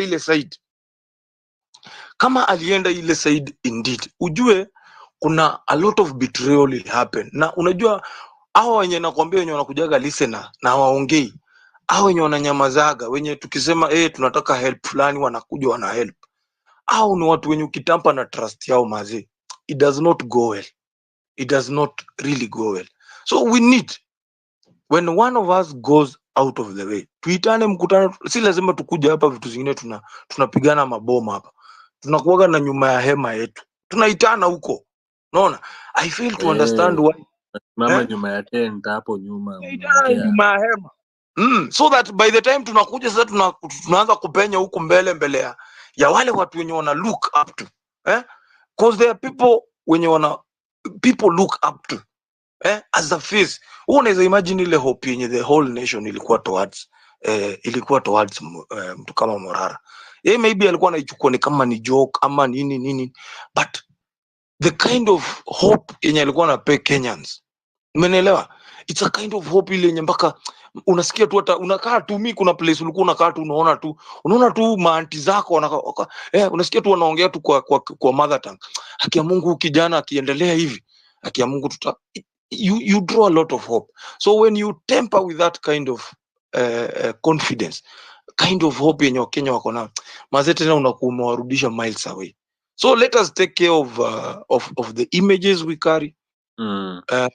No, decay, the images we carry, the hope. Where kwanza decay, you always inspire. Kwa sababu hata wakati nimerealize watu wanataka kupigana, you always the soft one. Unakuja unakam in the middle, unajaribu kukal mtu to storm, and then people come back. Kwa sababu tumesema hakuna haja tupigane, kwa sababu tuko na enemy. Kama tumeagree, we all have one enemy. Kwa hiyo hizi vitu zingine ndogo ndogo zitusumbue.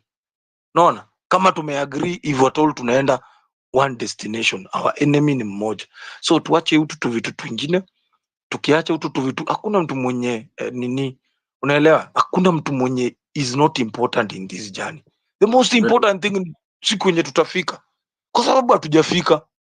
The most important thing ni tufike.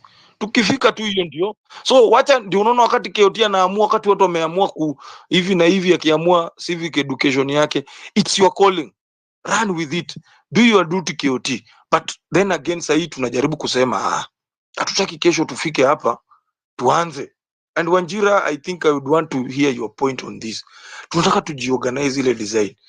It pains me mimi saa zingine kuona ati KOT ameenda sijui yeye na mtu mwenye atamshikia kamera, siwezi jua kama ni girlfriend ameenda amefanya CV education, hatujajua vile arudi Nairobi, haujajua, cause these guys, hawa jamaa wameanza kuinvest on Subaru boys. I don't like selling people fear, but it is the reality of the day. It is. They are really, the reality. they are really investing on the rogue cops. Na hawa cops wanafanya hiyo kazi, remember, hawako hata ukienda kwa National Police Service utaambia they don't know these people. Utasikia DCI anakuambia we are not aware of. So there are people within government. Na si ati ni kila mtu kwa serikali anajua. I know there is a number of police, very good DCIs, there are good police people who are also as equally shocked like mimi na wewe ati kuna abduction zinafanyika. Cause hii inakuanga ni mpango ya watu fulani kwa serikali. Wanakaa kando, hawaambii wengine hata kwa it's not even an information that a cabinet needs to know. It's just a clique of people who think that they are protecting the presidency and they are entitled to, their entitlement to power. Sasa wanakuja wanatumia other means. Naelewa? So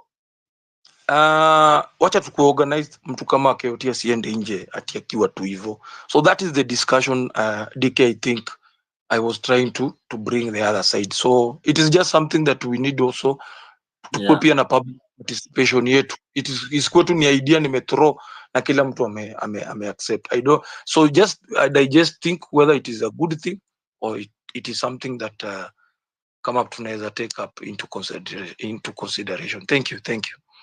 Asante Rasti, cheki, me atanishow. First of all, me, I always give flowers to a lot who I've listened to a lot of times before, when they want to inject, who to dunga direct, yani, to bembelezagi, ukikudu sema to fala, bokidu to fala who call out.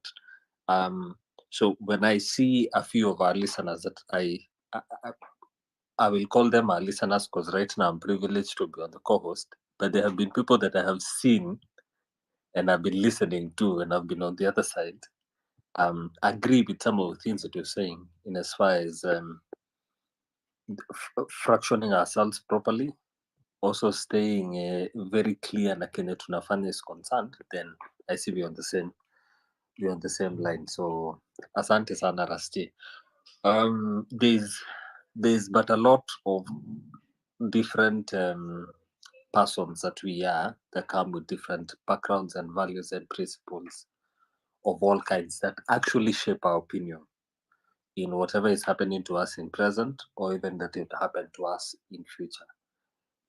When people try and learn that lazima tutakanika tuna diverge kwanza at certain points of our conversation before we converge back to one unifying point of agreement, that place in emission that ikirudia the statement of unity of purpose.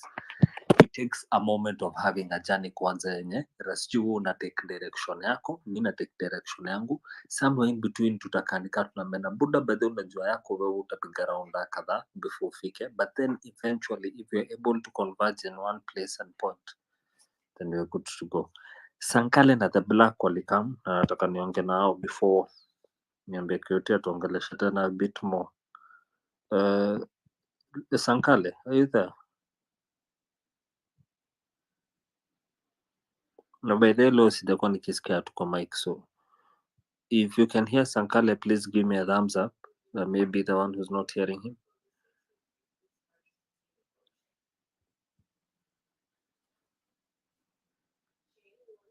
Ras, unasikia Sankale? Imagine simsikii na kusikia tu wewe. I assumed so. Sankale, request your mic tena. Sorry about that. We'll try get you back. The Black Lion. Someone. Habari ya jioni.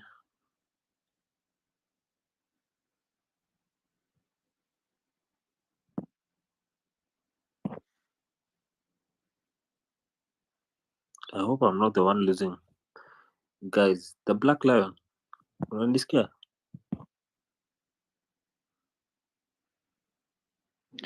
There's nobody speaking here. I think ni wewe tu DK ndio unaongea because I can't hear any other speaker. The Black Lion naona akiwa muted. Sankale naona amefungwa mic nikaa anabonga na kawa naongea peke yake. Okay, to request mic tafadhali.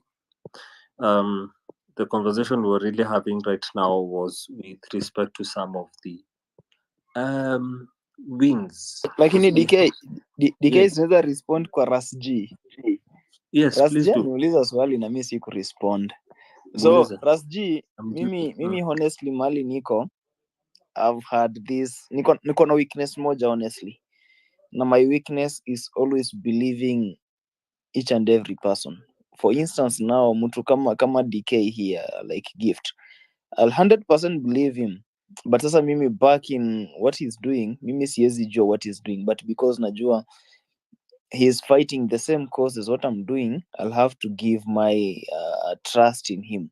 So at the end unapata huko mbele things now becomes to go south or worse, and then when things becomes to go south or worse, somebody like now DK here, they'll try to take that advantage to pin me down.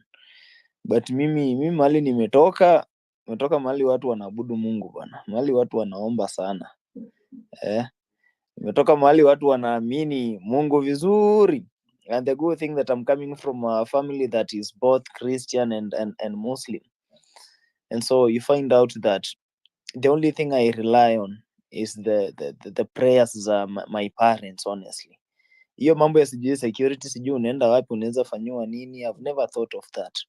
And so ndio maana unaonanga any day anytime naweza jitokeza mahali popote, because I know si ati na put God in that situation ya Mungu nitetee hapa ama nichunge hapa, like not that I'm putting the Lord in that what do we say, like in that trial, but I've always believed myself, putting God to a test. You're not putting God to a test. I've always believed that kama siku ni yako, kama sio yako pia it's not yours. And so you find out that I've always believed any person mwenye tuko naye karibu.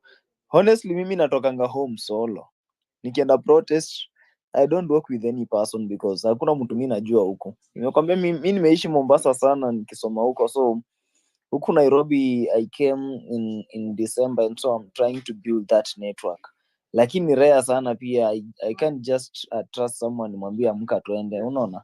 So unapata even hata kama leo mimi nilijitokeza home solo tu, nikafika pale KICC, and it was so lucky that nilipata one of the guys wenye wanakuanga kwa hizi spaces na tukakuwa pamoja.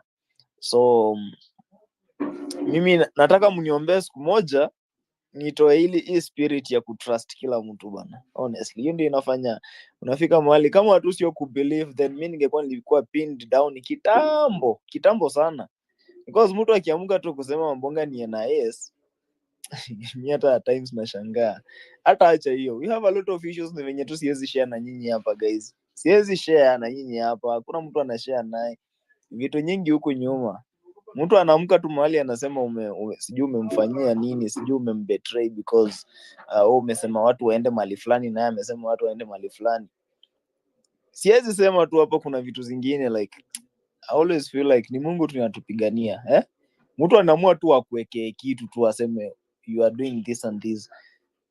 Yeah, for instance now mtu kama wewe Gift. Yeah, tumesema kama leo tulisema tunaenda KICC kusubmit those memoranda, alafu useme hapana, mimi siendi KICC, wacha niende wapi? Wacha niende let me use a good example ya parliament. Umefika hapo parliament, watu uko nao unapata there is a team probably they have ascended on you. Yeah, na wamewahiti vibaya sana, mmeugua. And so mimi because I was at KICC and I was so safe and I've realized you guys mumeenda pale parliament na mmeumizwa, then tumekuwa wote kama team na nikuja niseme DK bana, I'm so sorry for this and this what happened, I wish you quick recovery. And then when DK just from nowhere, now your boss or your head of that team akuja kusema no, go to your video alafu record useme KOT he's using my name vibaya. Kwani wishing you a quick recovery DK, is it an offense? Ama am I trying to take that situation to my advantage? Sidhani. So unapata mimi mahali niko guys, natamani sana siku moja niache kukuwa na ile roho ya kuamini kila mtu, because all the way from June mimi nimeamini watu wengi hapa.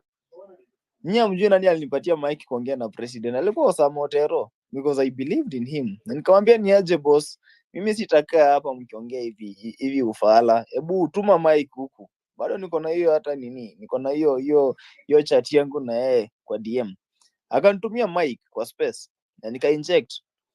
But then what happened? Almost every person mwenye aliongea kwa hiyo space they went down. I think ni mimi tu peke yangu ndio nilibaki. Hakuna mtu ashai kuja kusema KOT alinunuliwa hiyo siku, because I had to deliver what exactly we wanted to deliver. Nikapass hiyo mtego. Mitego zingine zimekujanga tu hapa katikati tu. Mimi nashangaa mtu kama honestly mtu kama Aoko kama siko wrong, she's probably born 1990s. Probably 1993. Na sijaitaka kudisrespect watu kama hao, because they don't have that big big age gap na my parent. My mom is born 1991. Yeah, so between 1991 na 1993 is barely 10 years. Ni watu wanaweza wekwa kwa the same age group. Nasemanga sitakangi kujibizana na watu on this platform because of that, because of the respect na kuanga nayo. But then you find out that kuna issue tu inakupress kabisa, you have to talk about it, like you have to express yourself ndio watu wakuamini. So Rasji, issue tu yangu ni moja bana, mimi kuamini kila mtu bana. I think ni hapo tu, otherwise wacha tuendelee DK. Usijali KOT, kama ni hiyo Wacha utagrow. kidogo tu DK now.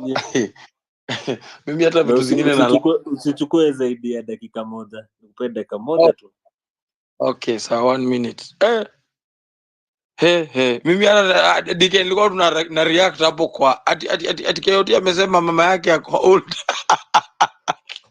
KOT by the way, usiwahi rudia hiyo kitu nikionea hapa juu umenifanya ni feel unfair. Bro, umenifanya ni bro, mimi nafaa kuwa brother yako mkubwa bro. Sasa hapana, wacha mimi weka vitu wenye ziko clear honestly. My mom gave birth to me when she was 19. Wanjiro sicheke, niko serious. Wanjiro mimi nafaa kufeel. Wacha niwapatie tu, niwapatie. Like nataka kuexplainia mbona mimi sipendi kujibizana na hii platform watu. Because at times I feel like I'm being disrespectful at times when tukianza kuingia na ile fight kabisa.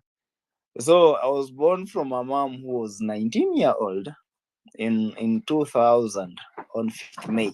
So you find out that mimi vitu nyingi hapa bana, I always believe kuna watu wengine hapa ni wazazi wangu na sitakangi kujibizana nao. So the moment unaanza kujibizana na mtu who is probably the age mate of your mom or your dad, you become so disrespectful. Hiyo ndio kitu mimi nilikuja kulana. So mimi msinichukulie mbaya sana, ndevu zimemea mapema. I'm sorry, But najua tutaendelea tunafaa kuwa kusukumana serious naye. but mimi ninacheka. Mimi ni kuisha naisha saa hizi jili. Unajua kwa nini DK? Unajua the reason why DK ako very surprised. DK is so surprised because and with a lot of respect for DK. DK usually has a show. Kuna show DK anakuaga nayo. Sijui inakuaga Wednesday ama inakuaga lini. Then DK will play for you music. Hata kuna tungoma anacheza mpaka nakumbuka nikiwa mstoi nikiona madha yangu na buda yangu wakidance. Tujam tu twingine tu. Kuna tujam tu utapata tu DK amecheza.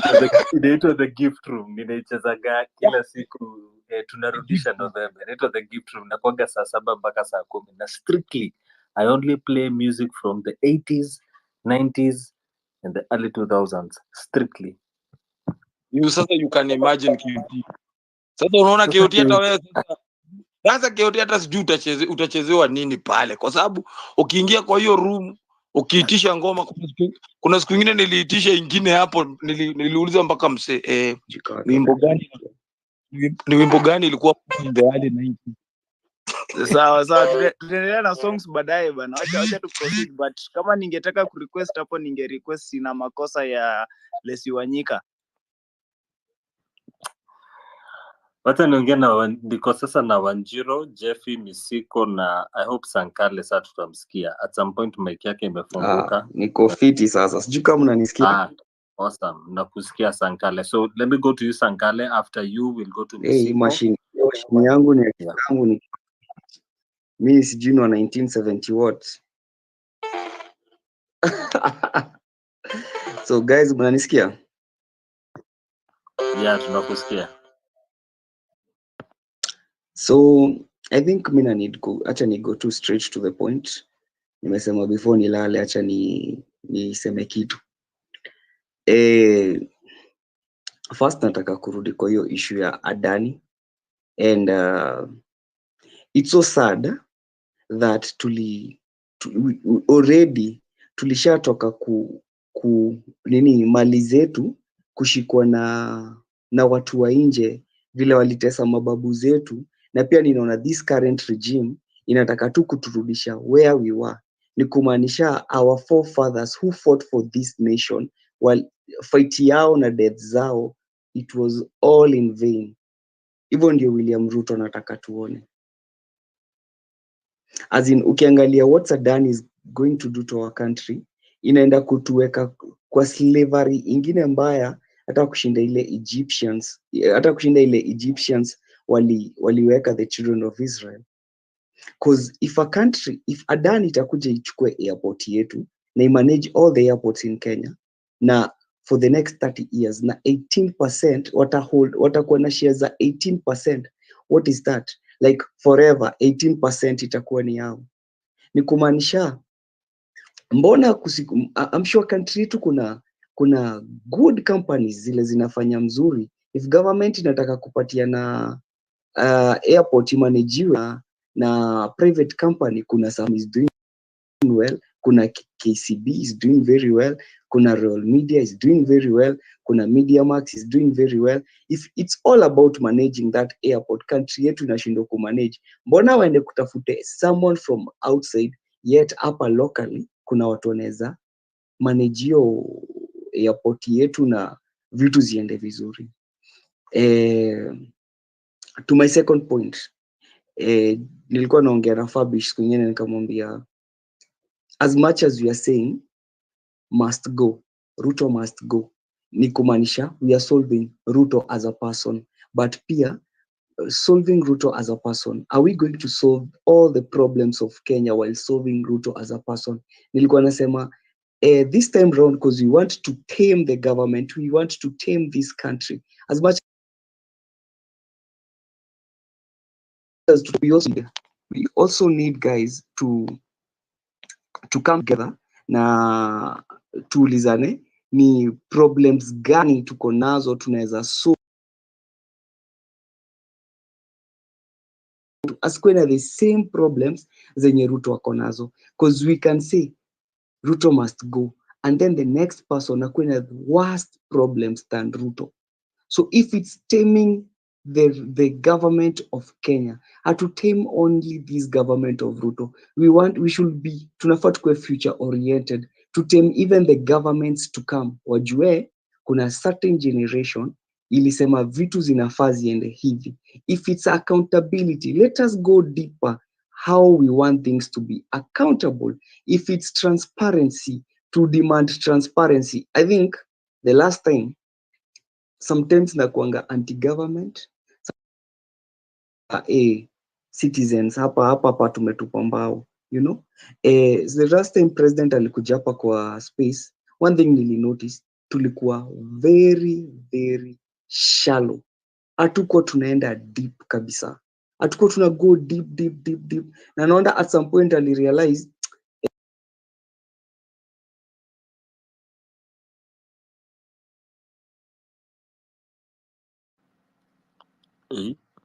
Wamebeba mic yako.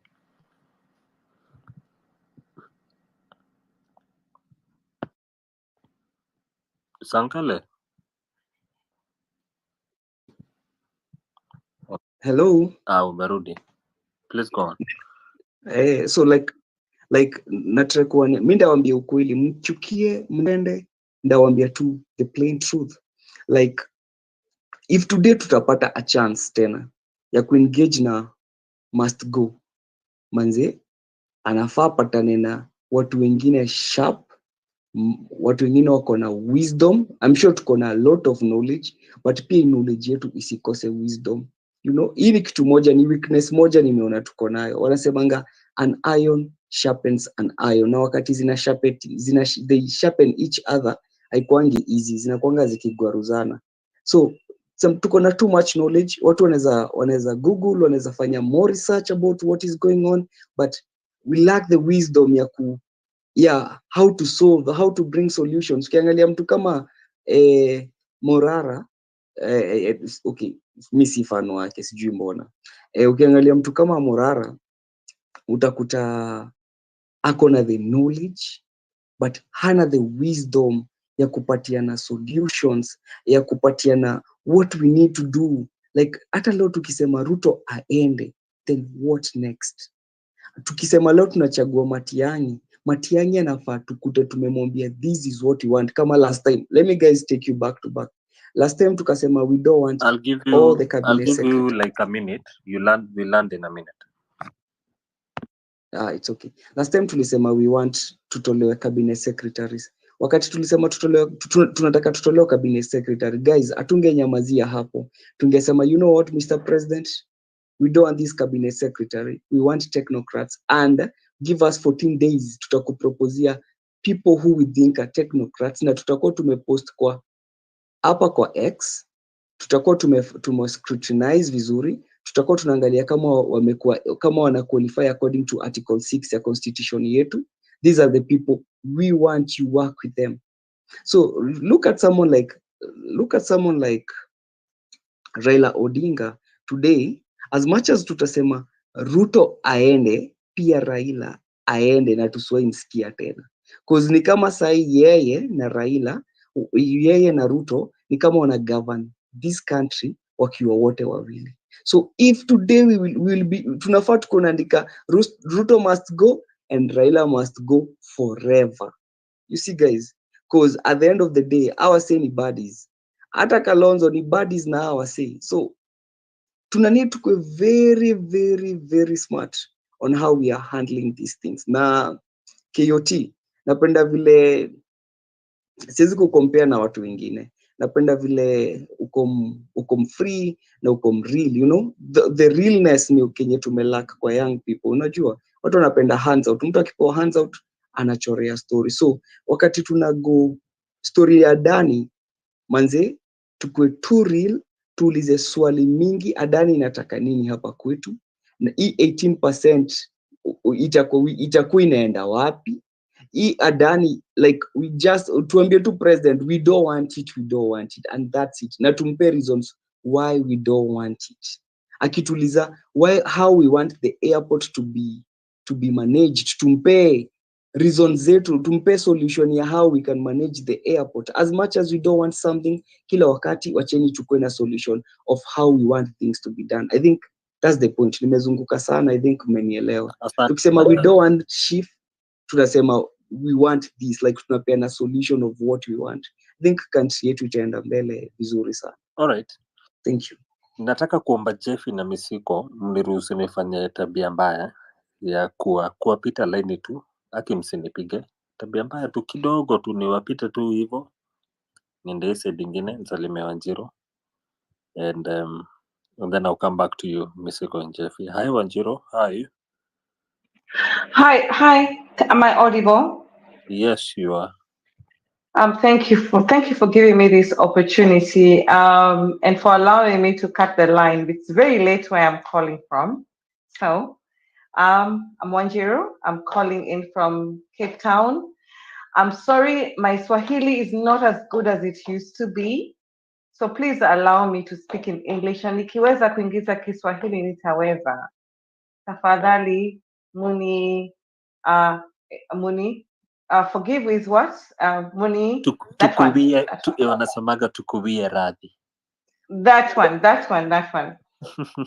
So first of all, I want to say thank you for this space. And I'm a Gen X. And first of all, KOT, I'm so upset to hear that your mother was 19 when she gave birth to you, because I might just be close to your grandmother. But anyway, let's just call it what it is. So no, my grandmother is born 1949, so I don't know if okay, thank God I'm not okay. No, not at all. So I've been listening to these spaces since this thing started. First of all, I'm a lawyer, but I'm also a governance enthusiast. And I left Kenya 30 years ago because of Moi, exactly the same reason the youth is agitating for change. And I call myself an economic refugee. And I can understand why you people want different things. So that's where I'm coming from.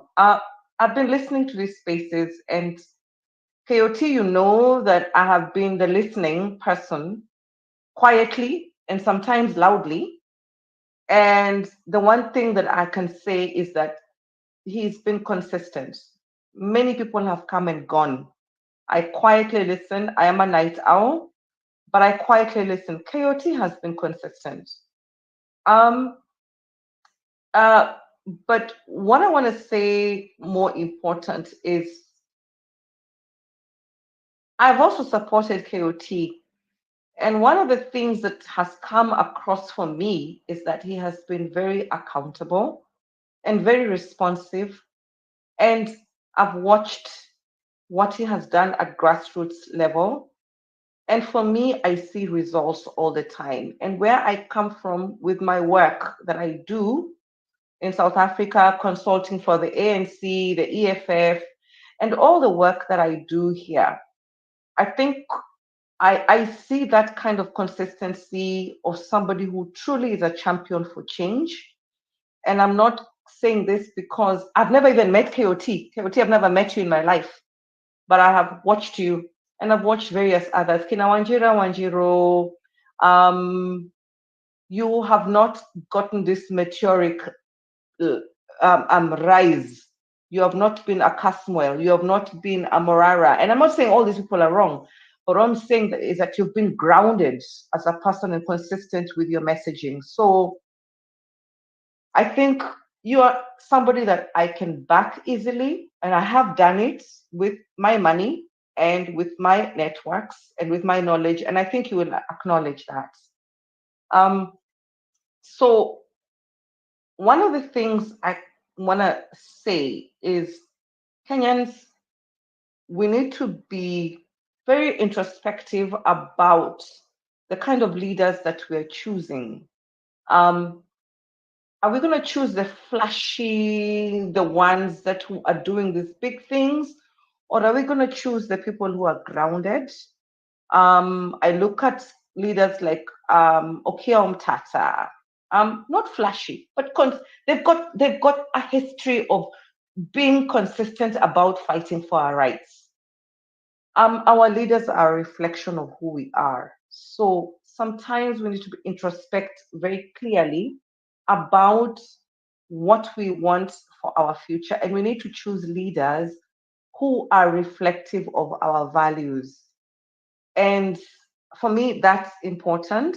So consistency for me is everything. People who are built to last, there are books that I always recommend: Built to Last and Good to Great.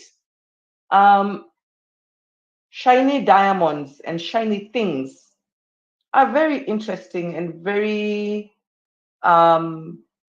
exciting, but how long do they last?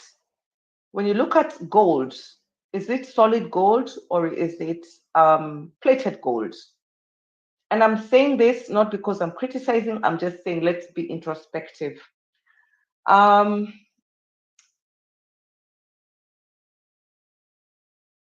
I think we have an opportunity right now as Kenyans going forward to choose a different breed of leaders. And I'm going to say this that is going to be controversial.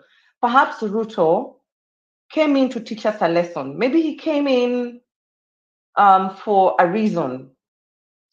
We've been like a country that is frogs in a boil in a pot, where we are just warming up since 1963. We're just frogs in a pot. It's been boiling, pole, pole, pole, pole, pole, pole. It's been warming up. We didn't feel the pain. And then God decided to give us this horrible human being in the name of Ruto to make us jump out of the frying pan. And it's hot now. So I think we need to understand how blessings come in disguises. And then we must make hay where the sun shines. This is a massive lesson. And I've been listening to a few people who've been speaking. So what I'm hearing is that we have an opportunity now that we have finally learned our lessons. I am a Gen X. I left Kenya. I've been through the Kenyatta when I was a young child, and then I went through the Moi era. I was a Gen X when Moi was the leader of Kenya, and I left. And then now we are in a situation where we are realizing this boiling pot we've been in since 1963. It is time now to say enough is enough. Huyu Ruto ametuambia jump out. So no more. We need new leaders. I don't want to hear about Kalonzo Musyoka. I don't want to hear about all those old people.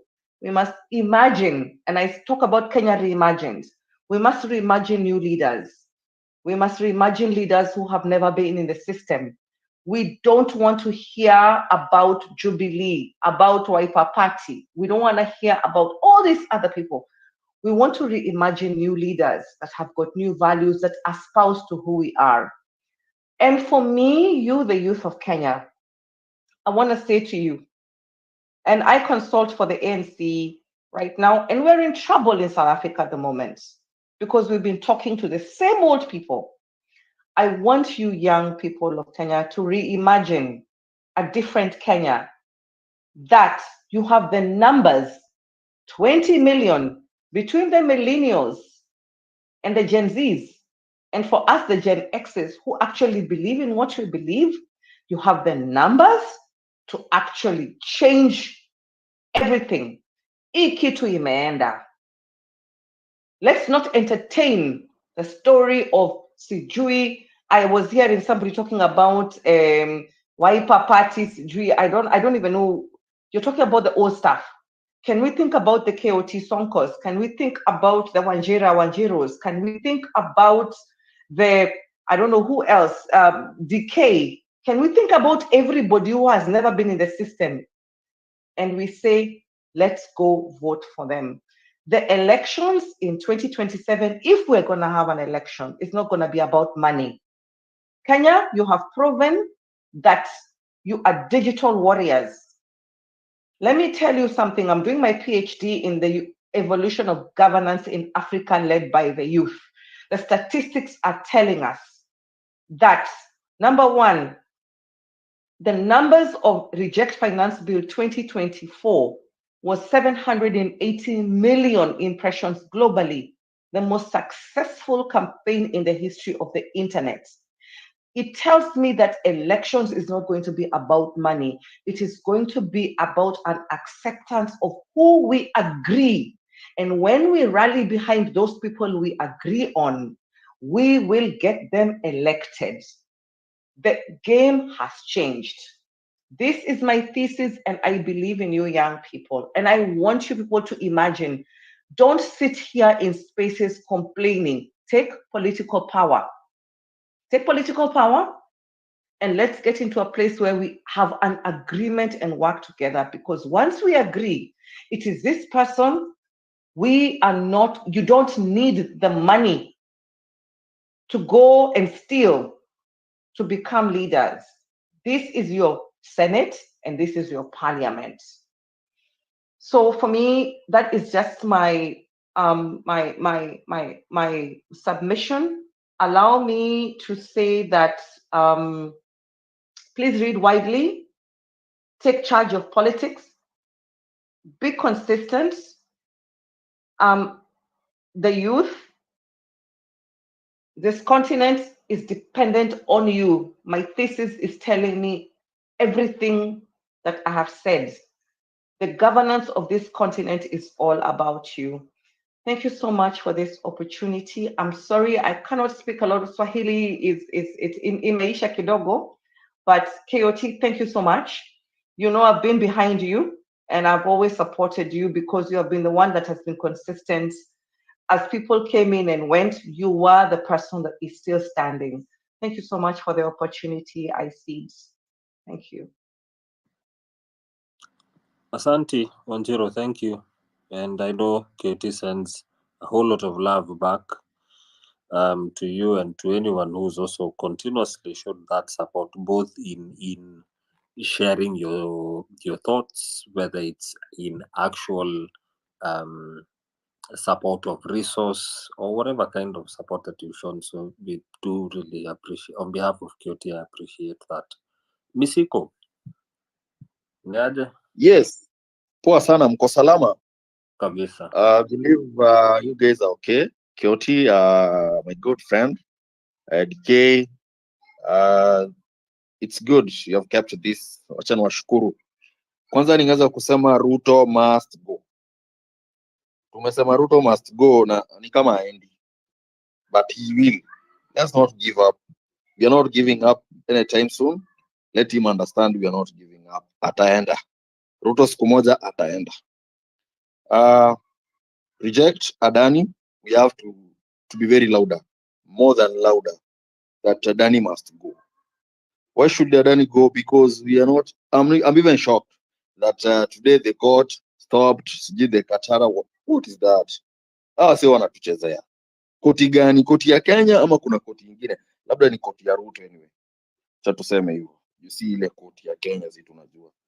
So we are so offended with this governance of William Ruto. And we are all crying that things are not working out as well as we expected. So what do? We have to stand up, we have to speak louder, and we have to agree on what we want. First, we have to take this political position. For myself, I've started my journey, and what I'll tell you is that the ground is not bad. These people are ready to understand the new blood. These people are willing to listen to the new blood.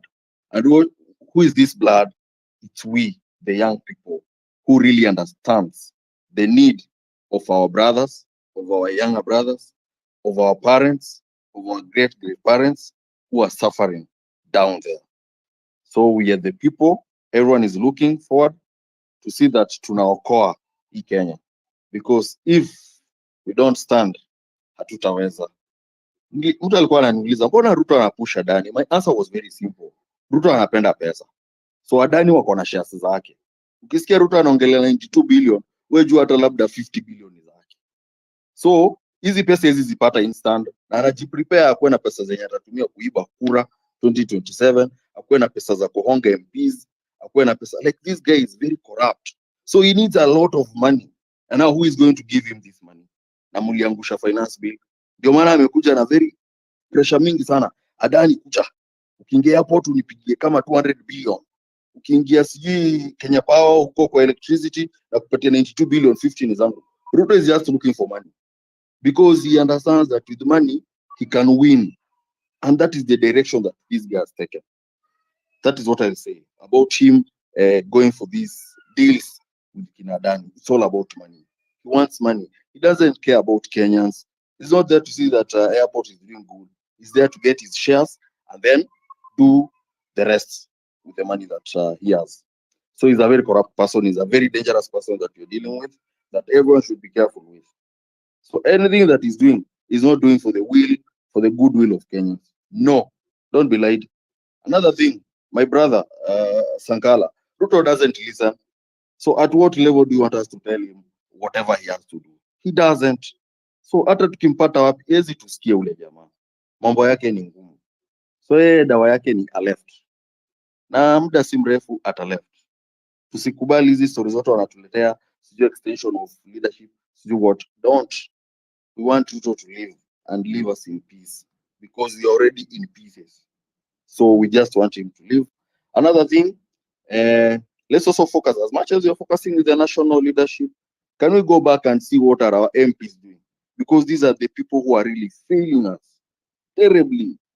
Can you go back and see what our governors are doing? Can you go back and see what our MCAs are doing? Then, with that, we'll be in a position to fight the national government. Because Ruto is using the MPs, he's using the senators to fight us. He's using these people to pass his own things the way he wants. So can we go back and start looking on what are these people doing back?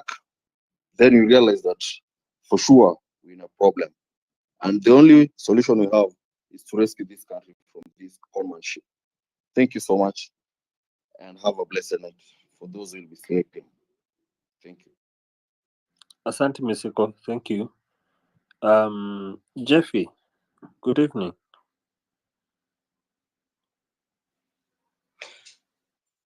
Good evening. KOT, how are you, bro? I'm fine, bro. Yeah, I hope your day had been good. Najua tumeenda huko, you've submitted your, your hard copies in the Senate. DK uko aje, bro? Tuko salama ndugu, huko ni kudunga inject kama inavyofaa. Asante. Thank you for the space. Thank you for the speakers panel and everyone who is listening. A good space that we are having and a very good conversation that we actually having here. Reject Adani deal protest. Maybe this is where I would start it from. I think the political class, and of course beginning from the head, which is the president, Ruto, ni kama sisi wa Kenya ni watu wajinga sana. And I remember there's a musician, sijui alikuwa anaitwa King Kaka, I don't know which year, alikuja akatuambia, na nyinyi wa Kenya yenyewe mnakaa wajinga sana. And I wouldn't take fault for that because we have a political system that is so wired against the people to the degree that watu tu wamekubali that is the norm. Hatujai imagine or reimagine of a different sphere or space of reality yenye tunaweza ona vitu tofauti na vile zenye ziko sahi. The reality. So this is where I'm going with that. I've talked to people over the week, and there was this push of the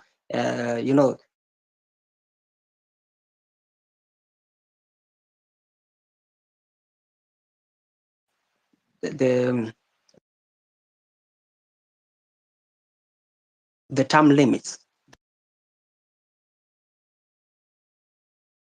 the presidential term limits from 5 to 7, and of course that applies to the whole of leadership.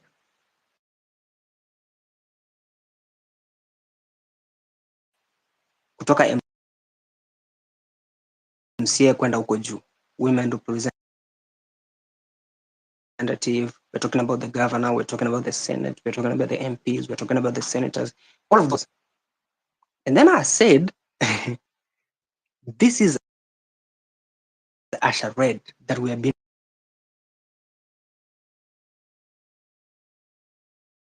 treated to. It's a circus.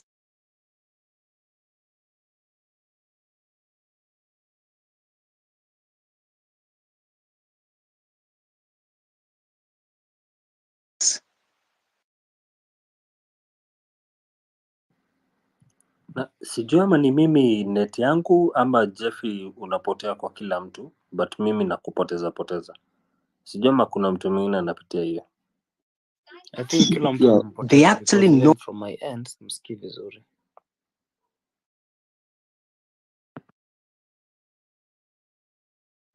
it's unconstitutional. Is anyone It else cannot who's happen losing without Jeffy? a Jeffy, sure. We can't hear him referendum well. according to the Jeffy, for some reason, for the last like a minute, you've been breaking, like a proper breaking. Eh? Can you hear me? Jeffy, can you hear me? Okay. Jeffy, kama unanisikia nitakuomba favor. Please just drop for just a second. Come back. I'll spare you your 2 minutes. I'll give you your 2 minutes again. Hopefully we'll get your net to go back venye inafaa. Sawa. I hope you can hear me, Jeffy. So just drop down and then come back. Hopefully itakuwa sawa. Ndiko na kina Kenda admin wamekaa, Rasji najua alikuwa amekaa akatusisitiza hapa hivi story za KOT kidogo. I know he'll want to give us a submission. But do allow me before I go on, for everyone who's listening, KOT allow me as well, because I may beg to leave in about 5 or 10 minutes. I need to get some sleep. I have a bit of a day tomorrow, but I wanted to say two things. Number one, there's several people that have I don't know if it has applied to anybody else who has been vocal in different ways on these spaces, who's probably gone through this. I think personally I have, and I'm only mentioning it now, not because I'm trying to make this about me, but I think it kind of also affiliates to several of us who become common voices and common faces across the different spaces. When we continuously go through and you find us with certain particular persons, it is not that we are affiliating ourselves to friendships just for the sake of it. We are doing what people will continuously do as you go by is that people will levitate towards each other based on the principles and the values that they are sharing. If today I listen to Wanjira and Wanjira says something that I do not necessarily agree with, it does not mean I'll shut her out immediately. But the more I will continuously listen to her in different places, the more I'll know whether I'll levitate towards her line of thought or I'm going to go somewhere else. Whatever has been happening over the last couple of months in all these spaces, as nasty as it has been, not just the spaces, but even on X as a platform by itself and other social spaces, in my opinion, has been a certain level of unnecessary evil that I think should even continue to go on, because it will continue to sieve off what the Bible used to call separating between used to be called the wheat and the chaff. It may be a nasty business to a certain level, because, I mean, nobody really ever wants to be in fights. But in a movement like this, you're always going to have people who have self-interests, interests of other people, and simply people who just want to be in the middle of the conversation. In the midst of all of that is when you start getting to know who are the people you're levitating towards the same direction with, and those who are not. Some you may need to call out and have them drop off the bus because you called them out, while others will simply fall out because they will not keep up with the bus. They will not keep up with the movement. They will not keep up with the transportation. They will not keep up with whatever it is that you're doing. And if you're keen enough in whatever we're doing here, that should be your guiding factor. Sure, we really want to fight for a better country. Absolutely, that's what we want. I mean, even though Kyoto has really made me feel so bloody as old, I always am very proud to say as a 35-year-old young man. That's what I want. Now I'm feeling very old just for saying that. But beyond that, I also want to levitate towards a good governance and a better country with people that I am sharing a like mind with. So that when I meet all this, and forgive my language, Coyote, when we omit all this bullshit that is in front of us in the form of leadership, then who do we replace that leadership with? It is people that I have levitated towards the same direction with. So both those who have clearly come out like Coyote and said, I want to be a leader in the midst of you. I want to be a leader in the National Assembly. Or another one that will stand and say, I want to be a leader in the county assembly. Or those like me who have clearly said, I have no interest in any political seat, but I have every interest in supporting those who are like-minded like me in fashioning their message as a communications expert for them to reach the people that they want to reach in the right way. That's my business. And I think that's what Rusty was telling us a bit earlier, that's what we need to each one of us find. So someone like Wanjiru, when she's out there, and I'm hoping one day I get a chance to engage her in a bit more dialogue of a conversation, who has her own experience of governance, both having experience here in this country and what she practices out there. She has something she can offer me at the table, either as simple advice or even just coming and calling me out and telling me, DK, Papa, this does not normally go like this, or this would be my thought. Or Wanjira can come and tell us, while nyinyi mnakimbia civic education ipande na mnakimbia hivyo, tunafanya hii mambo mahakamani, tafadhali mnapokimbia huko pia mnapokimbia kwa streets, mwambia watu kwa streets that 11th November kutakuwa na hii na hii na happen Milimani, so let us be there. Or councillors that will come like we were speaking and saying, hey guys, as much as mna inject hivi vyote, mnajua mnatumia akili zenyu and you're only human beings, and I mean, we are young. Even me is sounding like I want to make myself old. We are young. My daughters are young. My family is very young. I'm just very newly married. So I have a life to enjoy to a certain degree.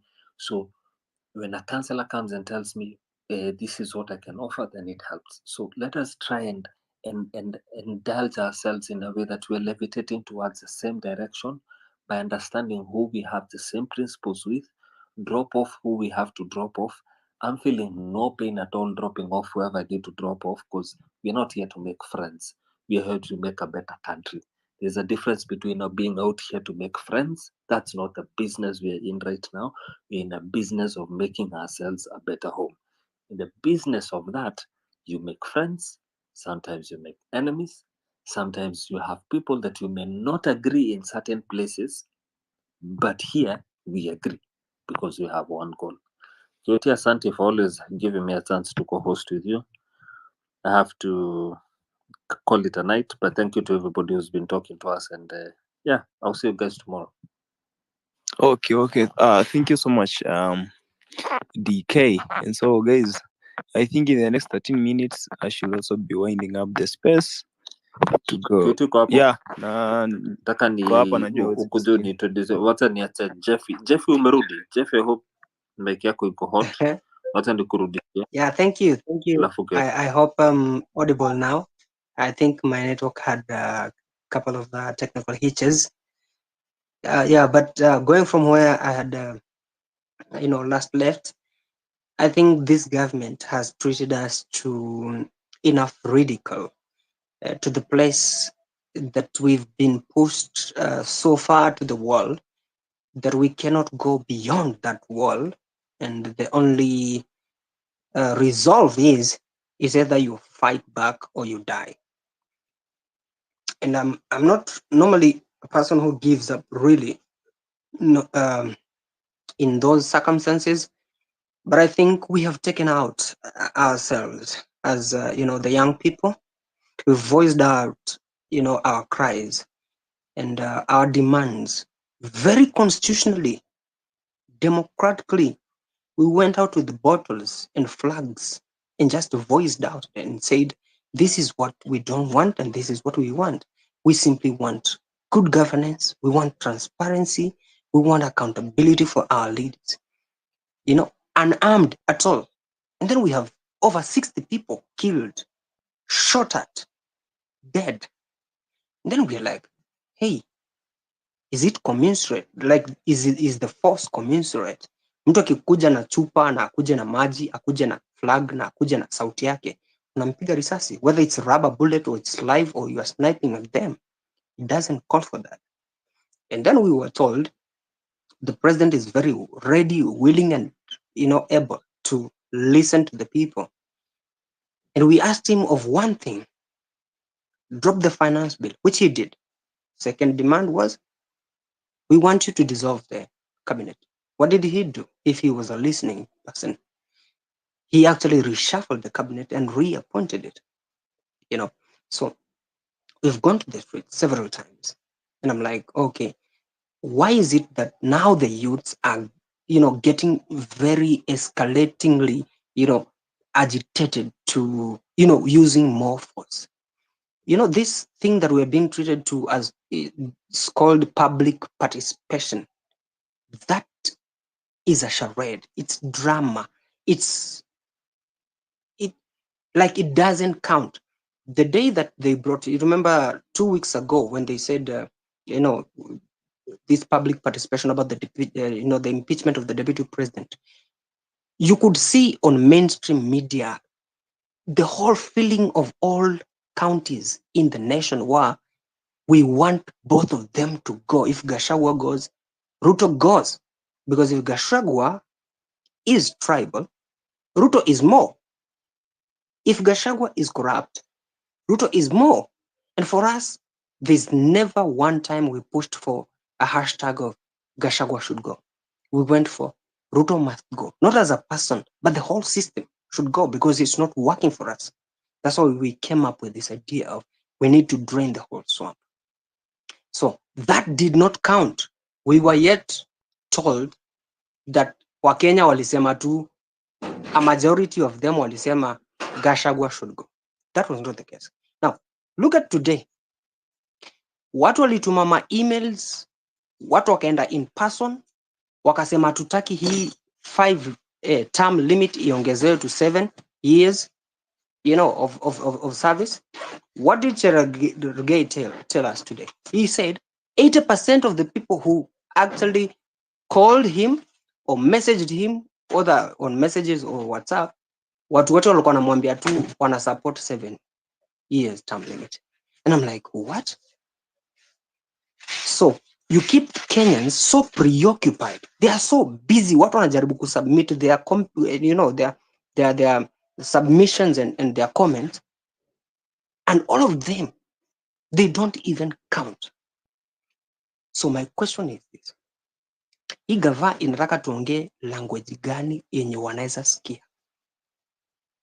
They don't listen when we follow the constitution, which they do not follow, because if they were constitutional in any way, we would not have all these abductions, killings, people being stacked up in paper bags. We find them in river yalas. People just die, and yet we have a rule of law.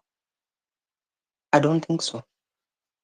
So this is how I want to end it for me.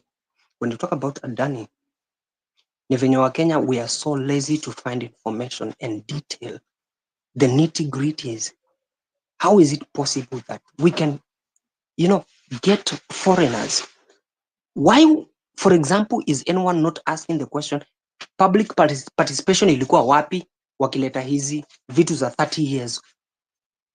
Like we will be talking about this in 2048, ndo hii deal inafaa kuisha. And we'll talk about Adani, we are talking about JKIA, which means all airports. We're talking about Ketraco, We are also talking about the Shif and Shah. Where was public participation here? How is it possible that a foreign company comes in, invests in our nation, takes 18% of annual profit? And they invested 1.85 million US dollars. That would translate 240 billion Kenya shillings. What that means is this. Adani will be collecting a revenue of 16.2 billion Kenya shillings annually. That is their projected profit. What do we call investment? Return on investment or return on equity. And according to those agreements and clauses, if they don't get their 18% profit back, that debt is transferred to the government. They have to meet that legal obligation. And when we talk about the government, kwani government inatoa wapi pesa? It's from the people. So it means more taxation. You get that? These are the things that we're not looking at. Mimi, I'm like, okay, Raila amekuja amesanitize Adani juzi. Akasema Adani is good. How old is Raila right now? Almost in his 80s. And that's why for me, I'm so fed up with this psychophancy. Ati mtu wetu amesema. As long as Raila or Ruto has said something, then it has to be right without interrogation of the details. Because in 30 years from now, Raila will be around 100 plus. The probability of whether or not he will be alive is very slim. So, kama anaweza kuja afanye agreement ya 30 years going forward, huyu ni mtu mwenye anaangalia self-interest yake now and here. If we accept this deal, he's looking at the millions and the billions of shillings that he is going to get from this loop right now, the loot. You get that? So, maybe we need to wake up. I'm ready for 11-11. Tutokea twende milimani. This is going to be a great scandal. Okay, thank you so much Jeff. And so guys, sijui kama umesikia Jeff kitu amesema on 11th November. We'll be going to Milimani Law Courts to give the backup to the lawyers who will be on the at Milimani Law Courts over the issue of Adani. So hiyo 11th we need to be there in large numbers. Hatuendi kuandamana, hatuendi kufanya kitu ingine, but we're just going to ensure that we give those guys the backup and Adani must go. So nimewambia nataka at midnight East African time. Some of us will retire to bed, so we have like 4 minutes left on dot, then we call it a night for us wenye tuko Kenya na East Africa. So let me give it to who is this, Kimani and then Kenda. I think hao ndio watakuwa our last speakers on this panel. Hi KOT, hi Kenyans, hi everyone.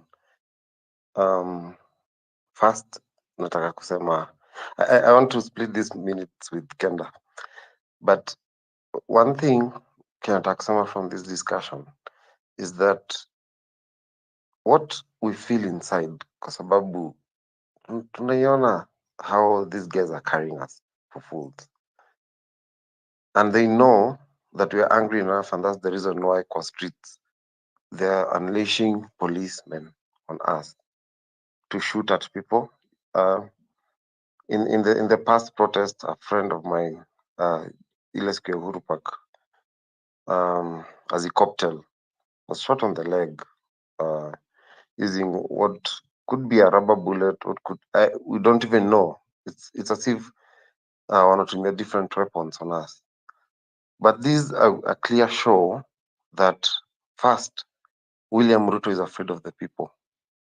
And the people are bold enough to say that whatever machinations that William Ruto is doing are not with the people, and the people have refused.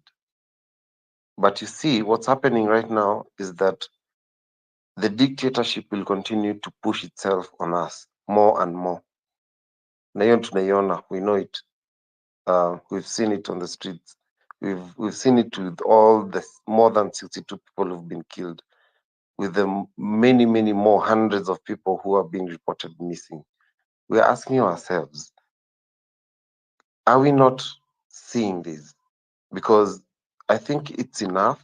Enough is enough. Even trying, I give accolades to the people who went for participation today, but also in the back of our minds, we have to be asking ourselves, are we flogging a dead horse? Because ideally, what we have is a dead horse in government. And what the people are saying is that we don't have the time or the interest of pushing them towards achieving what they want. So to cut the long story short, 11/11 tutakuwa pale kotini, as KOT Sonko has told us, hatuendi kuandamana, we're just going to give backup to our lawyers. And we know that these things are going to come back to us. Tusikufe moyo. There are things, many things. I think I invite us all to look at the cycle of movements. I think we're in a situation where we achieved what we achieved with the past protests, but it's also dawning on us Kenyans to know that the journey is still long, but also we have to walk the journey because I don't have any other choice. We don't have any other country. So in the long and short of it, KOT, thank you. Thank you, Anjiru. Thank you, everybody who's been to this space. Let's keep talking. We will find an answer very soon. Asante. Okay, sawa Jeffy, I think I can go to Kenda. I can see our good friend Ras G. He wishes to continue with this space. So mi nitamweka kama co-host, then honestly me from my side I just want to retire to bed because I've had a very long day, but naweza acha the space running. Ras G will talk over because I'm a request sana from my end. So guys, before I go, mi nataka niwashukuru sana, but you guys know that I'm doing civic education from county to counties with my good friends. So next week we are going to Nyanza. We've organized in Kisumu, and then kuna Migori, alafu na kuna where is this place huko mali Orengo anatoka Siaya. And so hakuna mtu unisponsor bana ati sijui ni organization ama nini. It's from you guys. And so mimi nikienda kulala, if you wish to support that initiative on that day, nitaacha namba hapo. Hiyo namba inakwanga purely for that activity. So whenever you call for accountability, I always know what to do because that number hainanga kazi ingine. It's not my official number.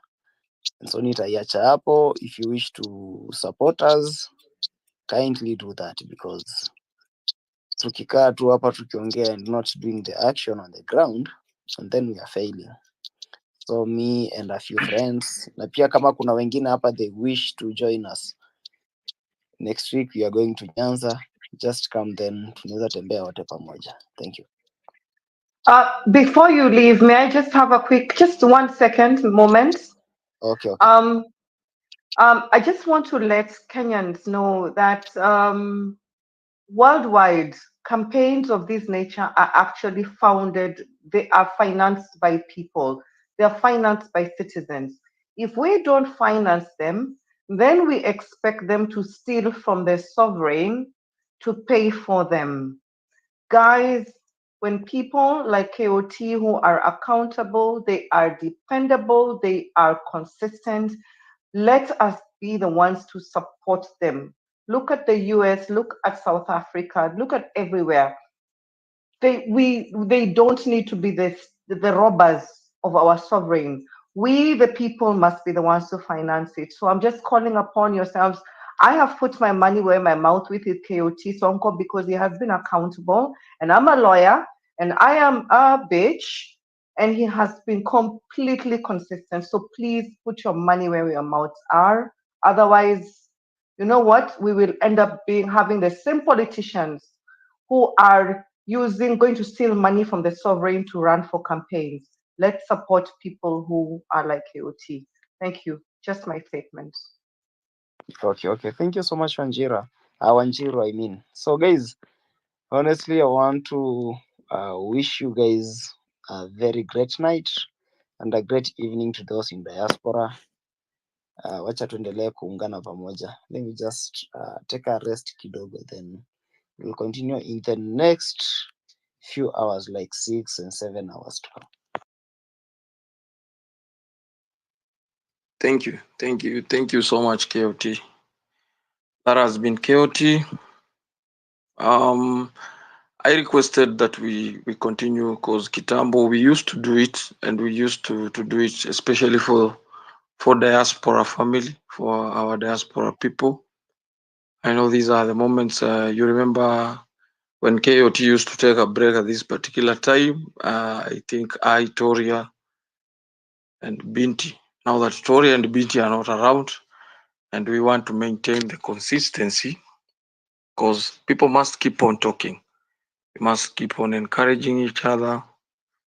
We know we want to appreciate everything that the diaspora family are doing. And that's why KOT is personally appealing for you guys.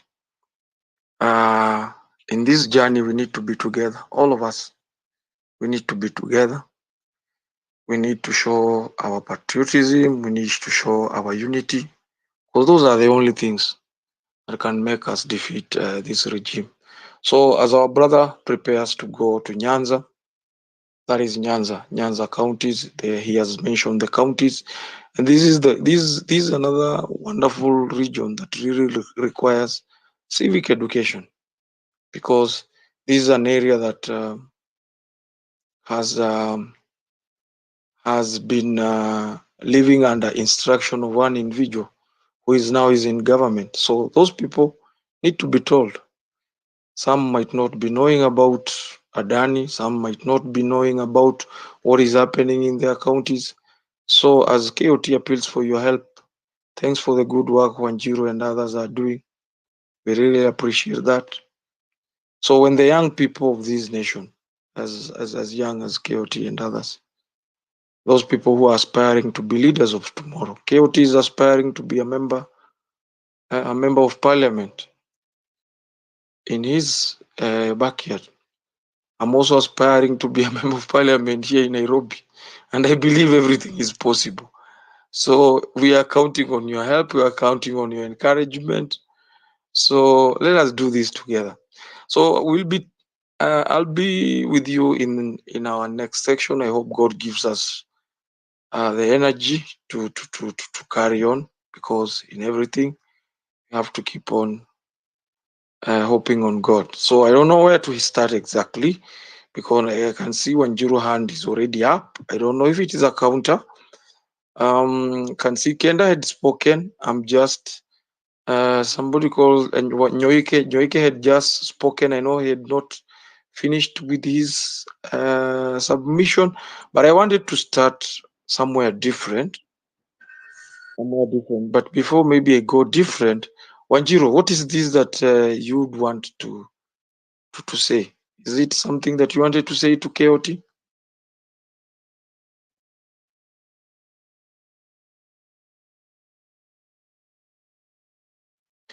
KOT, can you confirm whether our mics are working? Wanyoike, you can hear me? Yes, loud and clear. Okay, Jeffy, you can hear me? Oh, Wanjiru hand is up. I don't know. Maybe amekosea No, sija. my mistake. I need to seed. I need to seed. Okay, you need to say something? No. I was done. Sorry. Oh, you are done. Thank you, thank you, thank you so much. And we've said that we really appreciate what you're doing. Thank you so much. A very important role you're playing. Now, Eric, I would want to Yes, start yes, with you. yes. Good Can evening, Russ. You getting me? yes, loud and clear. I can get you. Go on, submit. Thank you very much, guys, for giving me this opportunity, at least to give you some energy on this fighting and liberating our country thus this far. Mine is to talk about the trend I've just been seeing about electioneering period. That is the time things really, really go very fast. And if you are not keen and careful enough, then we'll still see the current president back the seat. Now, there are a number of issues I would like to raise here. Number one, as much as we would wish to inform our people in the backyard on the importance of changing this government, the current government, another very important issue is we as citizens, we need to rise up and and uh, and uh, during that electioneering day, things really happen a lot. A lot of things happen. There's money changing hands.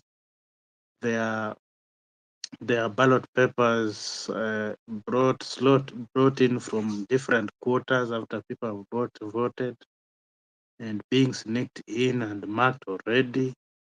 Or there are numbers that are being skewed here and there to make sure that the incumbent people are brought back to the seat. And it is a worrying trend that you guys, as we are trying to fight on things that are ailing us as youth, I'm just fearing that the people we are just fighting will just come back using our money, our taxes that they are stealing now, to come and bribe their way back to power. Number one, there's this issue of IEBC,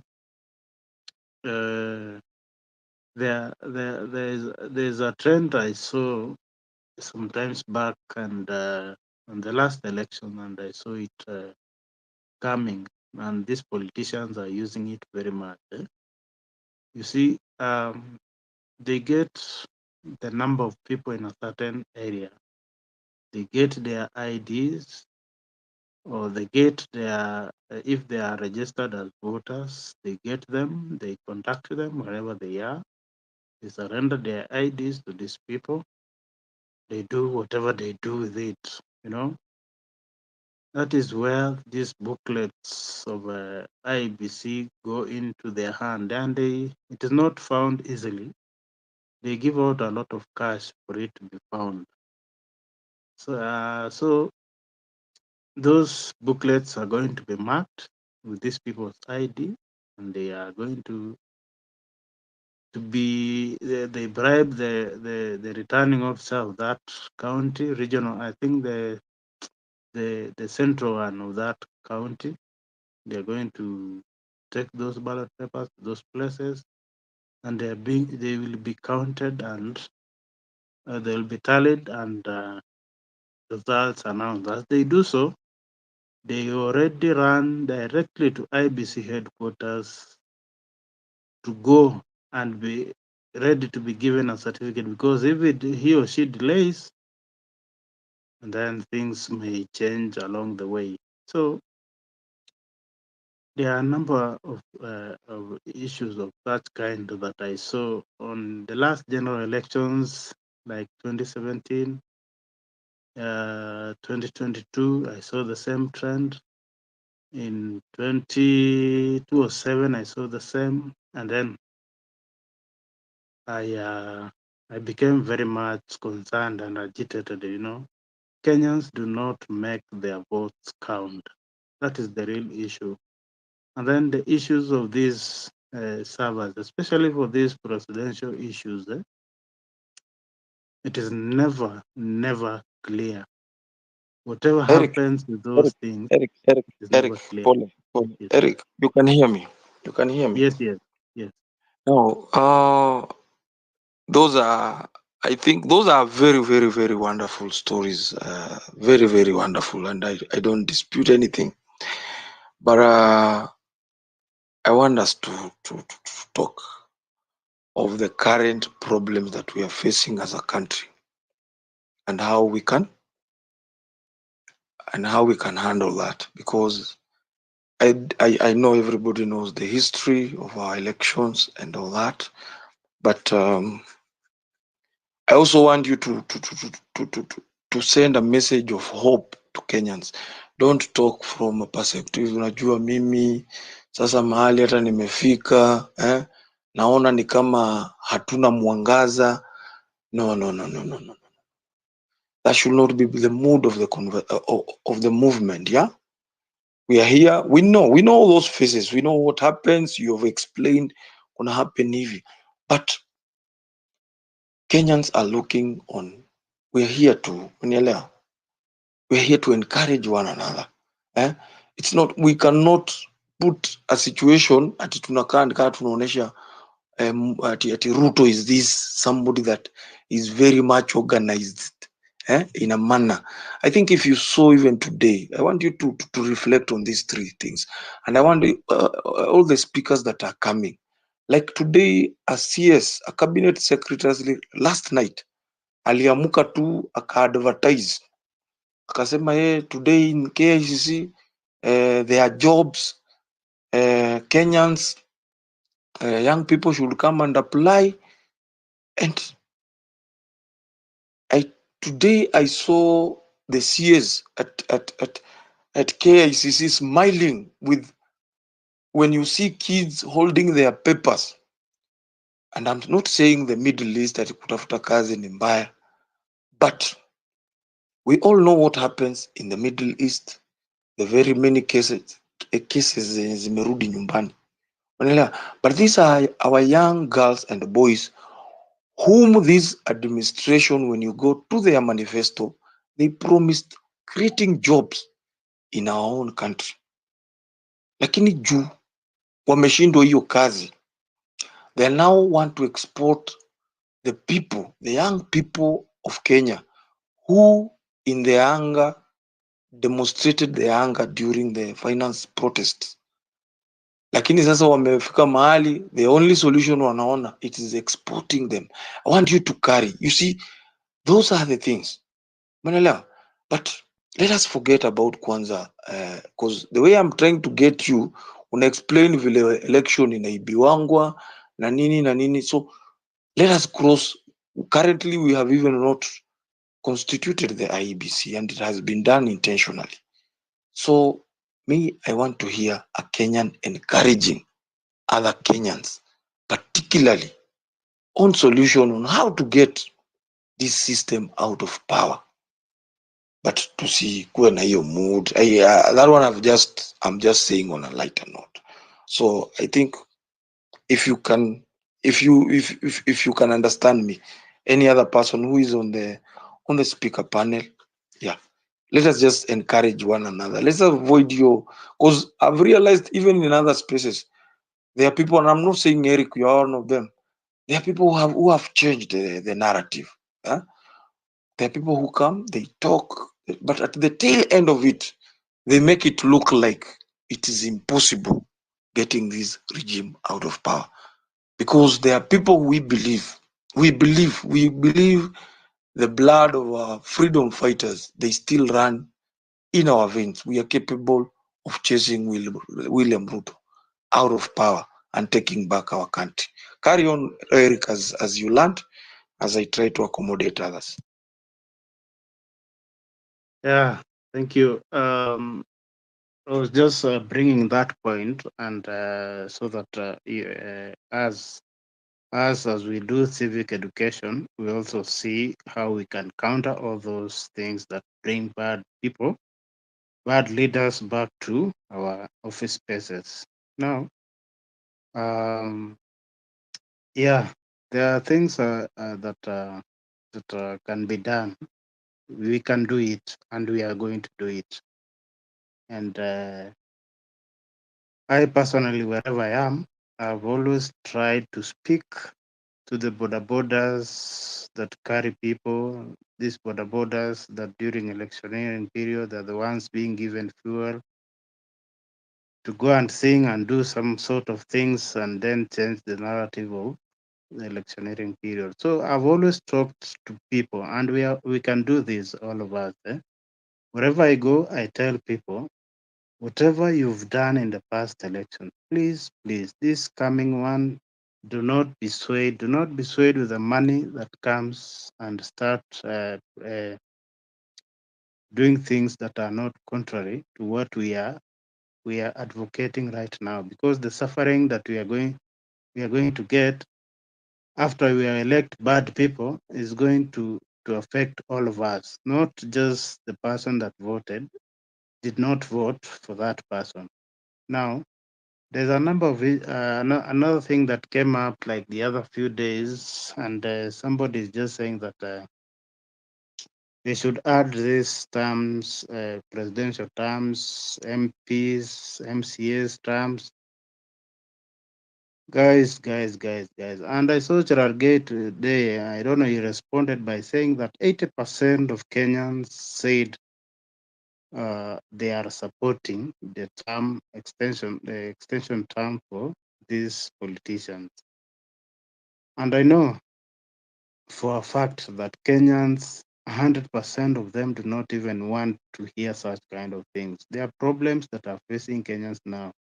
And we are the youths that are waking up to put these leaders on check, because there's no one there. Even the people who used to speak for us do not speak for us anymore, because they have also mouth to feed on.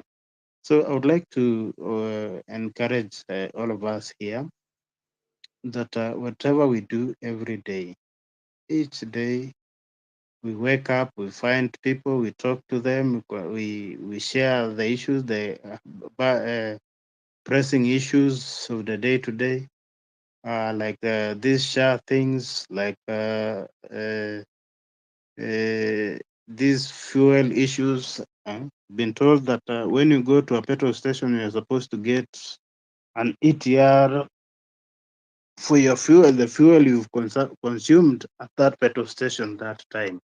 So, guys, we should inject more on pushing for more reforms in this country, because this current government is not going to hear anything about helping Mwananchi at all. If we push them harder, we will win this thing. Thank you very much, Ras. Thank you, Eric. Though the elders you have put on hold, I had given you 3 minutes. I've consumed 10. So, Kenda, your hand has been up. Kenda. Okay, Ras, mimi sikuwa nimeongea, nilikauntaatakiwa, but thank you for the chance. Okay, for me, Umechukua dakika tatu. Nataka utumie dakika tatu. Si tuko sawa? Kenda?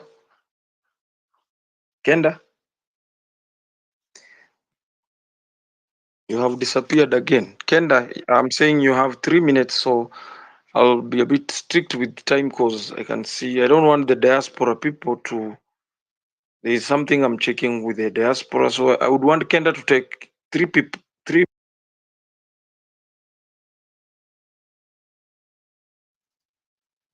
Seems Kenda has disappeared. Pius. Pius, you can hear me? Yeah, I can hear you. Go on. 3 minutes. Mine is very simple, very clear. You see, this Shah and the chef ziaborishiwe pia. LSK take the same action with the like they have done with the Adani group. They abolish that Shah and the chief.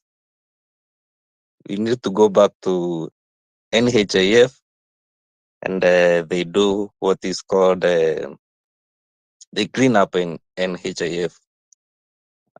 Goodbye. Thank you for being very brief and very important. You have reminded me. I don't. First, we need to laud also the people who have played a very important role uh, in taking this Adani issue to court. And most of them were just born here on Spaces. You remember somebody like Anthony, though Anthony has gone with the TJ. There's TJ, and we want to really laud LSK in all these issues. LSK has played a very important role in the struggle, in the movement. I remember, I think, was it 2 days ago? 2 days ago, if KOT is still asleep or still on, can confirm, LSK bailed out more than 120 students who had been arrested by this very administration on the basis of just asking for their rights in school. So LSK is playing a very important role, and it is our hope also that LSK can be enjoined in these other petitions that Kenyans have gone to seek justice in the corridors of justice. So it is my hope that LSK, Mungu wasaidie wasifike mahali wakachoka, and I think that's where how we are winning. So it's also my wish that LSK can be enjoined as a petition also in SHA and these other many, because so many Kenyans are in the courts in different issues pertaining injustices and impunity castigated by this regime. So thank you for Pius for being very brief. Hakuna mtu mwandaa kuongea, sioni wakina baba Daniel. Nobody is requesting. Request through the co-host, because I think the host KOT has taken a break. Maybe you can request the mic through that. Wanyoike, unataka kusema kitu? Ongea. Wachani request as other people get prepared briefly. In terms of Kenya umeraise high, I think cha ukweli kuongea ni kujiuliza what is really going on.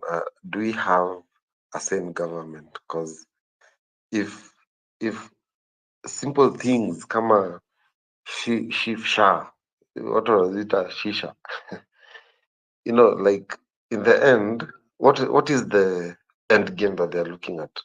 Mi leo nilikuwa nafikiria, like I just watched news this evening when they were talking about how people are suffering going to hospitals, expecting that they're going to be served as they used to.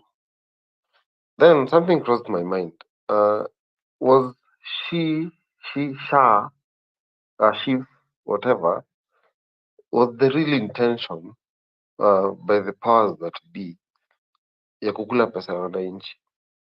Because the big question, I was looking at my NHIF before they forced us into this kind of nonsense.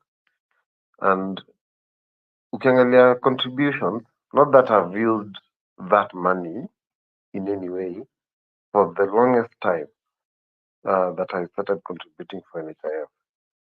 But no one is coming to tell us hii pesa inaenda wapi. Like our contributions that have been done for maybe, if I could talk for myself, I think we will contribute for the last close to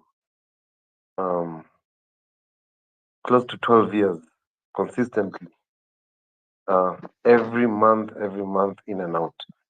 So where does the one thing that has not come out clearly is, for most Kenyans, pesa contribution zao za NHIF zinaenda wapi? Because if you go to hospital right now, Kenyans are being turned away. Na hiyo ni very painful to see and to witness. And to imagine that there are people who are seated somewhere in the seats of power saying that, elected saying that they were going to provide healthcare for all, only to subject their citizens to such suffering today. That is beyond insanity. Ile ukweli, and we need to be asking ourselves whether we have a sane government in power.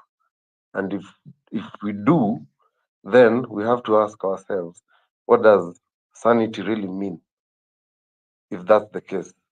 And if we don't have a sane government in power, we have to ask ourselves as Kenyans, how do we end the suffering? And to end the suffering is just to make it sure that we get our country back. There are not ways about it. And I feel that if we can stand for something, let's at least stand even for our parents. Because si saa ndio tuna witness wakisafa for things that have happened, issues that have affected them health wise. Vitu ni mingi, mambo ni mengi for many Kenyans, only to be subjected to this. You can imagine they have worked all their lives, paid the taxes all their lives. Some of them are children of people who fought for independence. Now, when they heard the stories of their fathers, walikuwa wanajua like, and their fathers and mothers, walikuwa wanajua like, yeah, we have independence, now we have the chance to do it. I don't blame them. I don't blame the bloomers, because for them, walikuwa wanajua, we've crossed a certain path and we cannot go back. But now they're witnessing it in their old age. Is it acceptable? Like, this is just not acceptable. I yield the mic. Na hata mimi ndakuwa nasikiza, but yeah, I'm very emotional right now. But I think we just can't afford to. We have many people in this space. If we all pulled together rather than separate na kutafuta siasa ndogo ndogo za pull each other down, we can work this thing out once and for all. Asante. Thank you. Thank you, my friend. I want to welcome Kansino Nini has joined us, and just by seeing you imenikumbusha kitu. I don't know if he has disappeared, and there are things that are happening. I don't know if you watched Madaraka. Was it Madara? Was Mashujaa Day?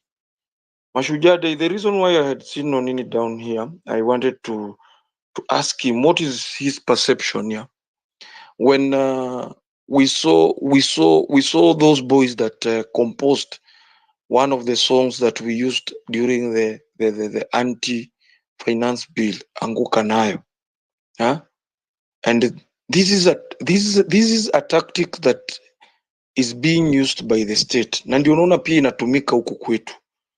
We move as a movement, but some of us are able to be drawn or some of us are like the Lord's wife, yeah? Unaangalia nyuma. There are things that distract you. You know what I mean by there are things that distract you. So lazima tukae tujue. Unajua hii safari si yetu. We are not doing it even for ourselves. We are not even doing it for ourselves. We are doing for a generation, our children. Umeelewa? Tunafanyia watu.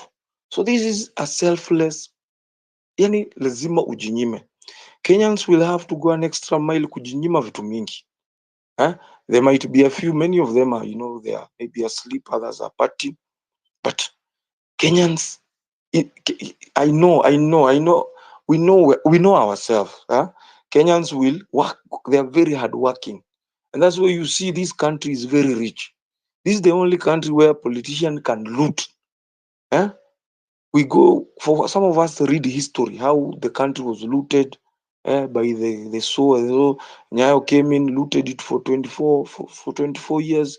Kibaki came a little bit kukaa hivi, but it is a country that never falls. Hata wakiiba aje, hata sasa hivi vile bado wanaendelea kuiba.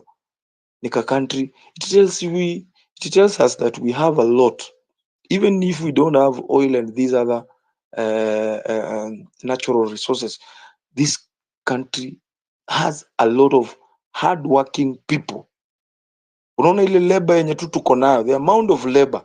That's why you're seeing Kenyans are outside there toiling and working hard. But at home we have other bunch of hyenas wenye kazi yao tu ni kungojea ushuru wetu, wanaiba na wanafanya kila kitu. So I brought that point across because I had seen Nonini here on the panel, and it's so sad. It was so sad for me even to watch those boys that sang that song Anguka Nayo, and I know it is not their wish. I know Itumbi is very good in doing that. He's very good in looking for opportunities, telling William Ruto, unajua tutaenda tutafute. So I think bigger artists and the artists who have been in the movement, who have composed songs for the movement like Nonini, I wanted to hear from him. What is he doing to make sure that these boys don't get out of line? Because there are gigs that hata kama ni pesa, unaelewa, they don't go well. Unaelewa, they will not go well even with the public. But I don't know if he's still there. But let me hear from Robert. Robert, it's like an open mic. The bottom line is Ruto must go. So talk to us. Thank you so much. Can you hear me? Yes, we can hear you. Okay. Thank you so much. Now, I think one of the things that we need to address, there are a series of challenges that we need to address, but I think we should have a priority. Which one should come first after the other? Of course, if you start listing them from the problems you have now up to IEBC, we will not finish today. So the ones that need immediate attention, to me, my first priority should be the civic education, because these things used to happen before, and then the demonstration at least woke some of us up, but there are even more things that are still going on. So if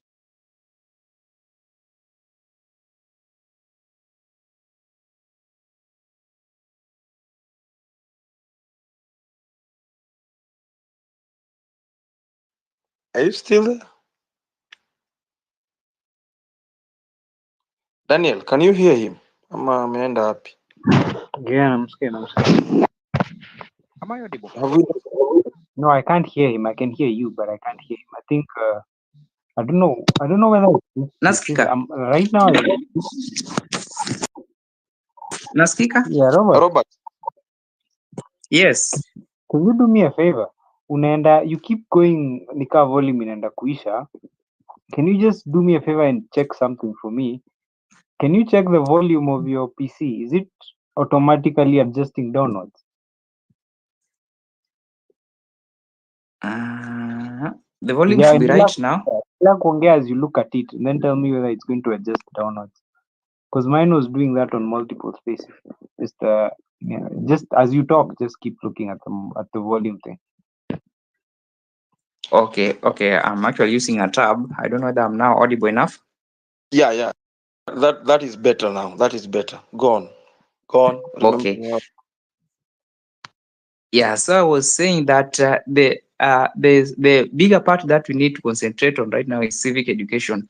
If we know how we can take action, how we can come together and act immediately, I think we can stop a lot of things from happening. Because even this Adani deal, if we are to act, then we can do something that Adani can even run themselves without anybody telling them to go. But since that there is that chance of entertaining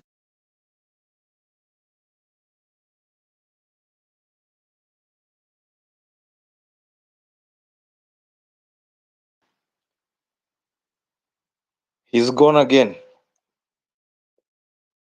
Daniel, Dan, Daniel. Mhm. Nyoike, Nyoike, Nakusikia, niongee. not you onge. Ni hawa jamaa. You know, I don't know what is happening with the mics. Yeah, Robert again is No, back. it was the Robert, same even on Mizani's, even on Mizani's. I was on Mizani 254's space. I kept happening also. But Robert, are you nanisikia, done? ukitumia mobile phone iko sawa, but if you're on a PC or something like a tab or a Mac, I noticed that. Okay. I want Robert to be checking on what is happening on his end with the PC and Nini.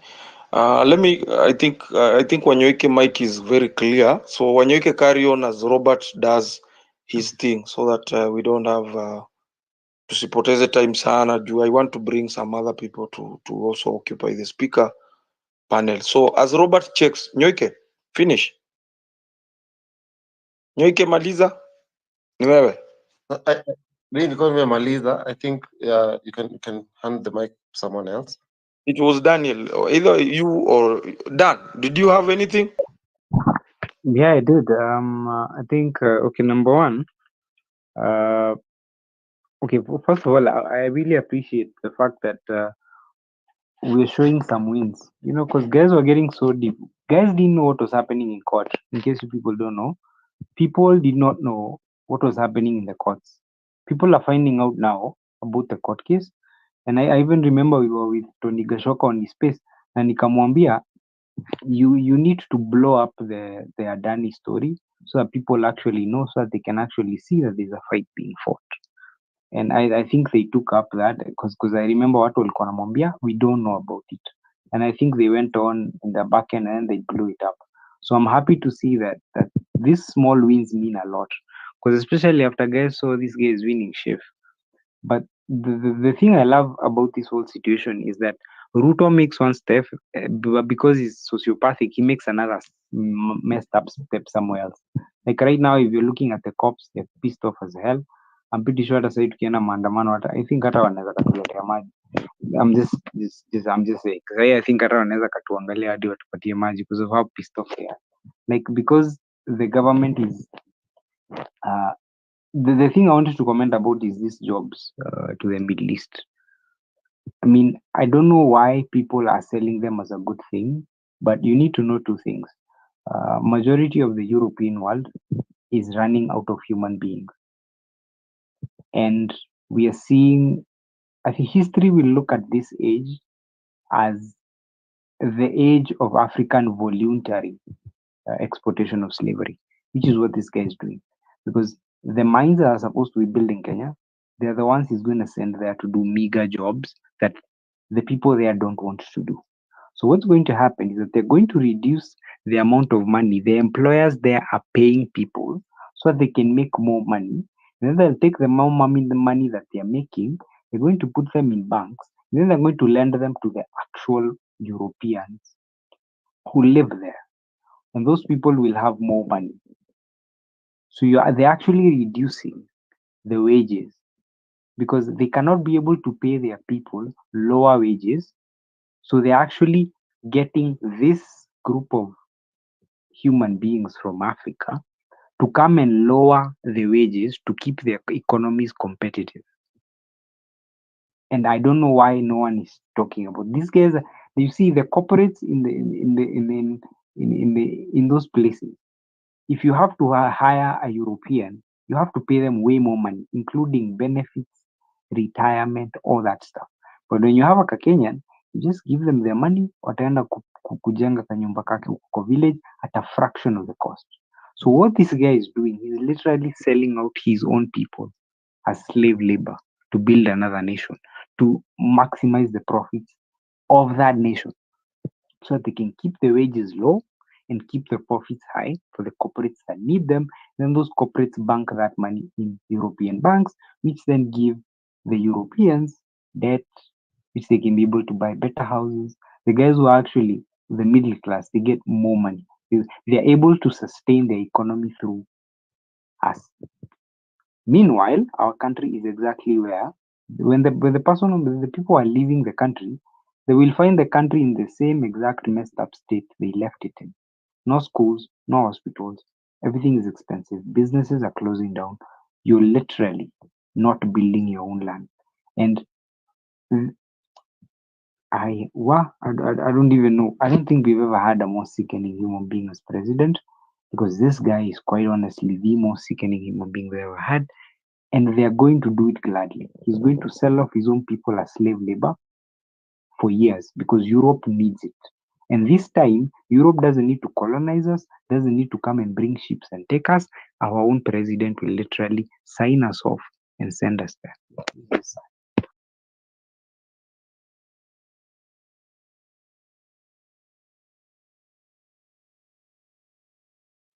Nice, nice, nice, nice. Um, now I wanted Daniel before he he disappears. Now, what is Kozoko? What are people like Bill Gates doing in Kenya? What are people like Bill Gates doing in Kenya? Bill Because Gates, now, they're here for the land. They're here for the land. Number one, and number two, okay. I don't know whether you guys watched this. There was actually a press briefing in the U.S. I can't remember which date. I wish I knew which date. Then you can go and check out. You know the way the U.S. The reporters, the White House. I think I don't know who they are. Those guys who talk to the media and then they get asked questions every day. And on that day, they were speaking specifically about Kenya. It was right around when Ruto had come in and the relations were really good. And a reporter asked, I wish I could get that video. A reporter asked something about our relationship with Kenya, because rumors had gone by that Ruto was going to come there for a state visit, etc. And here's what that guy said: we want to use Kenya as a benchmark on how we're going to change our policy for the entire continent. Okay, they wanted to use us as a testing ground for their new Africa policy, because China had come in and completely removed them. Russia and EU is removing the French. So even there's also another speech by a European, what is his name? It's not Tusk. The other guy, the older guy, the one that said, "This is a garden and the rest of the world is a forest." That guy. There's also a comment he made, but this one is about the Americans. They say they want to use Kenya. They specifically say they want to use Kenya as a testing ground for their new Africa policy. Then the European guy said that we are now considering a new policy with Africa. We are now considering our relation with Africa, and we are looking to amend our policy to Africa. Guess where the Ruto was talking the immediate next week? That guy said that the guy was in the EU Parliament giving a speech. If you look at that period, you will see the comment by the American. Like, this guy is literally, he's being used for the West to test their new policy in Africa. So what happens here is what they're going to spread to all the other countries that they can be able to like wiggle or put under their chain. And this guy is literally giving us up. Like, he's literally selling us out. Like, I wish I know we hate Uhuru, but I think we have to admit this guy's worse. Like at least okay, this guy's worse. Okay. Daniel, as before I welcome Ras on the Nini.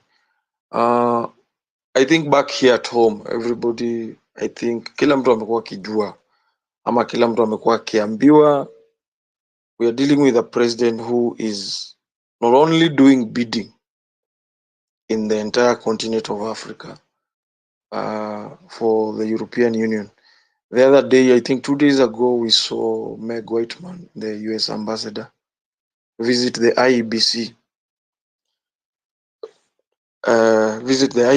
offices. I don't know.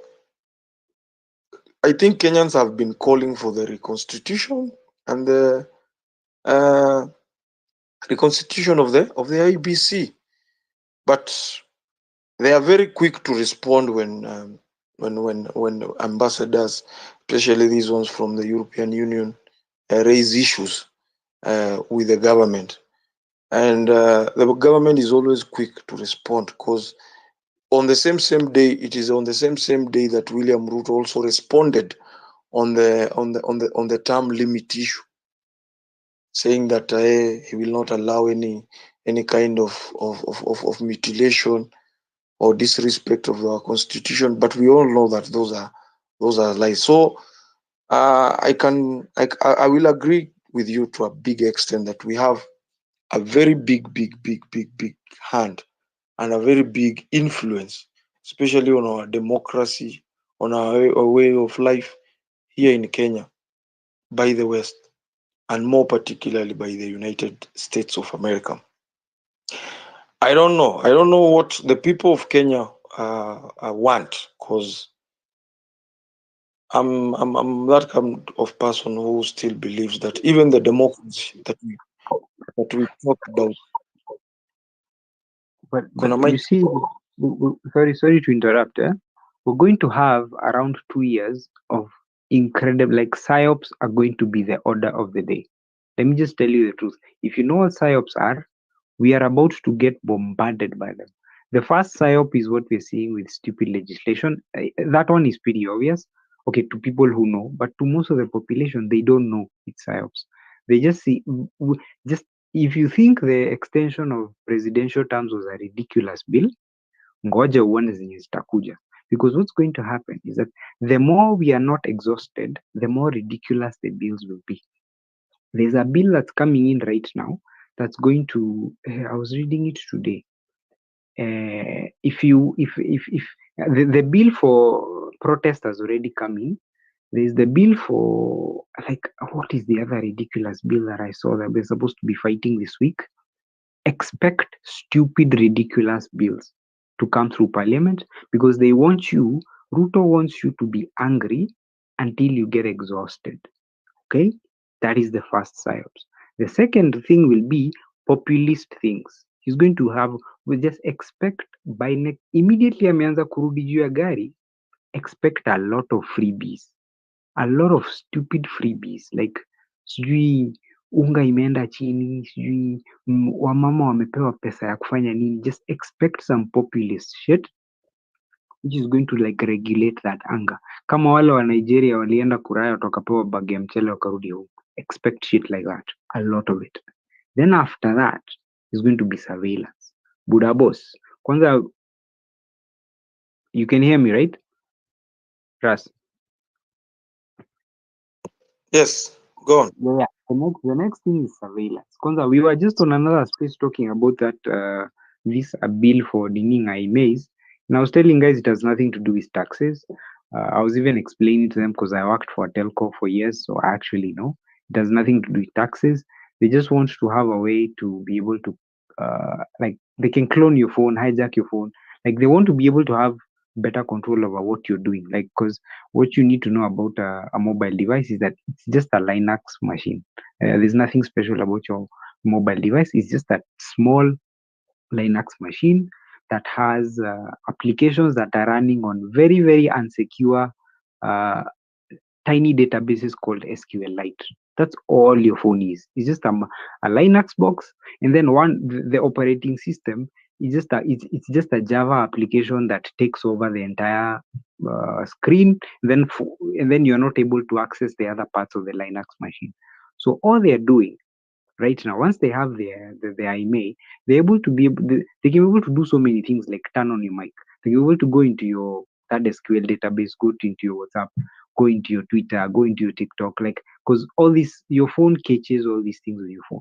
Like, all they are doing is trying to have a legal database that does not go through Safaricom, because if they keep going through Safaricom is going to face backlash, and they don't want to mess their business. So what the government is doing, it wants a legal binding, like a legally set up database of phone IMAs that they can be able to prevent, like they have legal right why they have it. So once they have those IMEIs, they're then going to flood the ones they already have, which is all our IMEIs, into that database.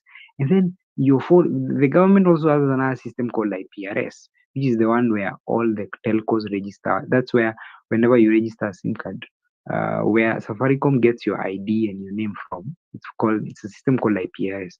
And it's also, if you can even get access to it. You can register to get access to it. It has all phone numbers and their IDs and the name. Now, the government already has that. Now, it wants a database of IMEIs where it can be able to cross-reference. These IMEIs active. Who's using it? It just makes a simple query to Safaricom, gets the IMEI, and then it tags you. So that every single IMEI is attached to a phone number, and they have their own system. They don't have to go to Safaricom. It has nothing to do with taxes. It's 100% surveillance. That's number one. That's number three now. Number three is going to be surveillance, and then number four, that one I don't know how they're going to do it, but it's going to be like just brute force suppression, which I don't think. Which I just feel sad because a lot of people might disappear. Like that's my own opinion. That's what I see. Stupid legislation. Then you're going to have populist things. Then you're going to have like surveillance, and then after that, just brute force suppression. That's how I see it going.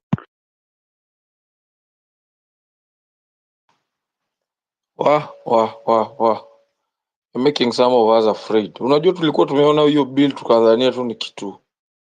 If that is the plan, then If there's ever a bill to fight, it's this one. anyway, those are things that we will try and fight them in the corridors of justice. I wish. I think tomorrow, I think there will be a big audience during the day. I hope what Daniel has just explained. I wish we can get others who are not here, especially Kenyans, because unaelewa masaa yao. I think it will be very, very, very much important. I think I'll engage you baadaye on how we can arrange whether it will be on KOT space or any other space so that you can highlight some of these things. It's very important. Yeah, you can see we have everything. We have everything in the movement. We have technology in the movement. Tuko na madaktari, tuko na maloya. We are all covered. The only thing that is remaining is liberating the country. It's only that. In fact, hii ingine ndio ilikuwa kazi ngumu. Getting all these minds together is the hardest. Hiyo ndio kazi ngumu. But to liberate two country, it's very easy because it only takes our unity. Unity. It is just our unity. Unity. Because once we are divided, then the enemy will always stay at a float. Yeah. Anyway, I wanted other people to request mics. I want to hear new voices. Yeah. Sahara, Zach, Pauline. There are people who are always good. They want to stay at the listeners panel. Let us close the space with a lot of energy, with a lot of encouragement. And there are so many names. Yeah. They are very, very beautiful names I can see here. Kindly speak as we close. We can have 3 speakers speak so that we can close and wait for tomorrow. Anybody who would want to? Ras, can you go? Yeah, man. Yeah, much respect. I really appreciate. Ile kiasi kwa job nimeingia sahi, it's very late, but yeah, I've been listening guys for long time. Nani ile space nyingine and this space of KOT. You guys, you are unsung heroes. I really appreciate. Sisi kama watu wa diaspora, we are looking up on you guys. Mkituambia ni left, then ni left. Mkituambia ni right, ni right. We always supporting you guys. But yeah, I can see now, nafikiria ni mambo mengi sana ambayo yamefanyika. These guys,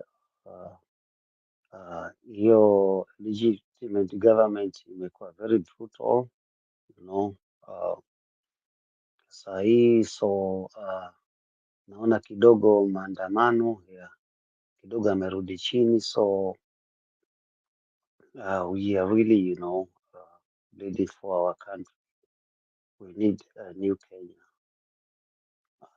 Rasti, KOT, I can say without any doubt, KOT ni kama brain wa movement kwa sababu he's one of the top guys. He's very consistent.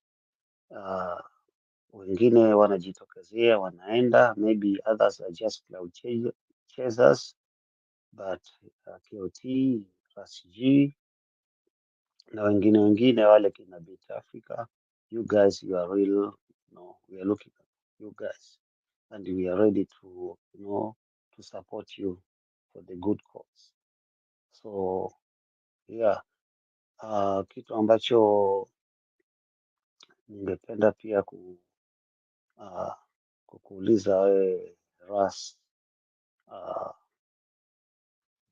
sijui at the moment, manake naona kuna a lot of divisions. Tafadhali ningeomba sana kidogo kama unaweza kunifafanulia, because you guys you are on the ground. Kuna a lot of divisions, kuna hizi a lot of spaces. Unaona KOT atafungua hii, kuna mara huu jamaa mwingine kama Pipita. Okay, Pipita labda maybe it's just ni nani yake nyingine hiyo, kama ni ya radio whatever, but yeah it's anaongea tu kuhusu nani, yani the same thing. Utakuta nani wengine kule, utakuta wao wengine kinagachoka and all that so kitu ambacho nataka nikuulize wewe, what really happened? Kwa sababu from June we were very very united, lakini sasa sijui kama ndio naweza sema ni government, but ni kama sijui kama nawaita big wig kina nani wanaitwaje, kina Osama kina Otero kuna jamaa ule mwingine Kimuzi, those guys were like forefront. Kuna hao wengine hao kina nani wanaitwaje, kina Mwangi, kina Hanifa, sijawaona kwenye spaces, unaona, and all these guys we really supported them. Alafu akaja huyu recently huu kijana mwingine huyu nani Morara, unaona, alafu all of a sudden just disappeared. We really supported, so what really happened? Na sahii Rasji, what's next? Kuna nyinyi mnakuwa mna hiyo communication kweli ya kuunganisha nani Wakenya nani Wakenya wote sasa at the moment, kwa sababu nimesikiza sana space nyingi, unaona. So are you guys really willing to like nani kurudisha ni motisha, ile confidence ama moral kama wa 2 months or 3 months ago, ili yani kila mtu ajisikie yani let's just fight for Kenyans, ama what really happened, kwa sababu we are really looking for you guys. Hapa pia huwa tunajitahidi, tunaenda huku tunapiga piga kelele huku, sisi huku hatusumbuliwi. We really know how you guys you go through, na hao watu wa Masubaru nini, ninajua kila kitu, but how are you going to counter attack? How are you going to overcome that? Na mko na mpango wa kukusanyana nani au ambao wanaitwa ni nani influencers ambao wako na followers, ambao it's very easy kufanya hiyo mobilization, alafu sisi tunaweza kuwa support. Sitaki kuongea sana ama kurant, but yeah, Those are just only, one or two questions that naweza nikuulize wewe ndugu yangu, kwa sababu huyu kijana ambaye naona sijui kama alikuja at the moment sijui pia naye um, yuko vipi. Is he an agent of wa serikali, ama ni vile tu ameweka ameunda chama chake alafu anataka tu kufanya mambo yake, he's just a politician, because at the moment sisi hatujui. Uh, Nitaachia hapo ndugu yangu. Naomba Rasji uweze kunijibu kwa hiyo, please.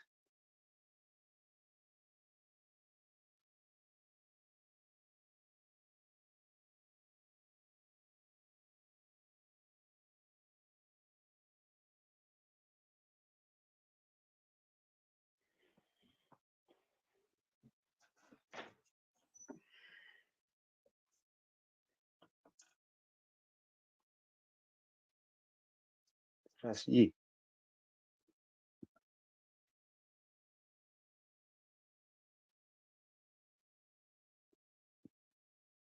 are you gone?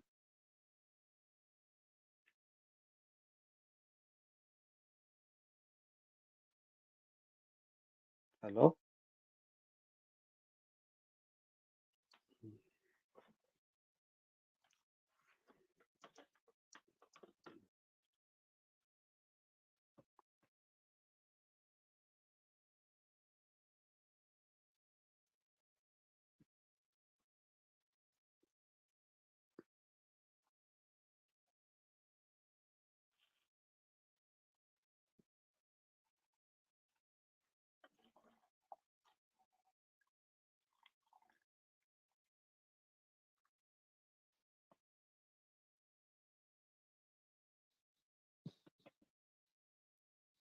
Hello?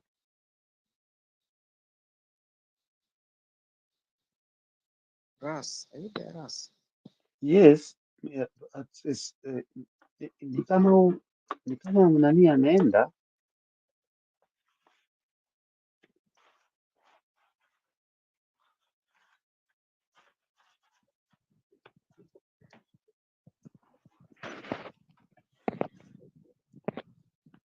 Rasji kama ameenda Ras, and I think the next person can just speak it from there. We have Yeah, given chance for like two people. yeah, Who's next? sasa Ras the ameenda. farmer. Yes, yes. Un- Yes, who has just spoken? Yes, I did. Do you have that information that Okay. I was trying to to to uh, to ask Rasji? Yes, I've heard you. I've heard you clearly. Okay, can you please try to explain to me what is really happening there? Kuhusu waki na Morara, kuhusu like the organization, what is really happening there? Because we've been personally, I've been I've been supporting the movement. Hata Kinoti pia naelewa. But what is really happened to Okay. these other guys?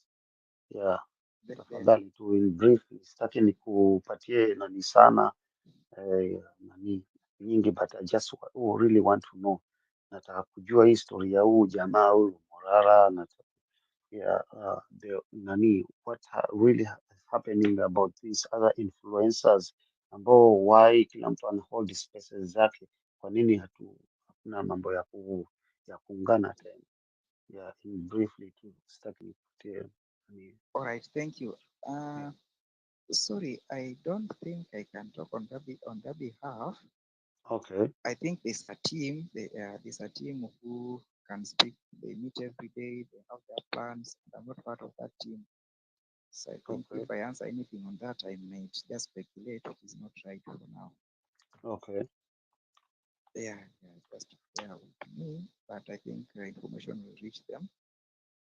KOT will get the information, start with the team, and I think they respond or give update. Okay. Uh, But KOT is so sleeping. perhaps, He's sleeping, right? yeah, KOT is sleeping. He's sleeping. Yeah, but he'll get information. The proceedings are recorded, Okay. and he'll get everything. So can we just get one person before us wakes up? I don't know whether he has a problem with mic or. Yeah, and his mic is off. Okay. Yeah, his mic is off. KOTP. Yeah, Yeah. so anyone who is next? Hmm. Who has not spoken? Zach. Not sleeping. Then just dawned on me kuna watu wako mahali ni mchana.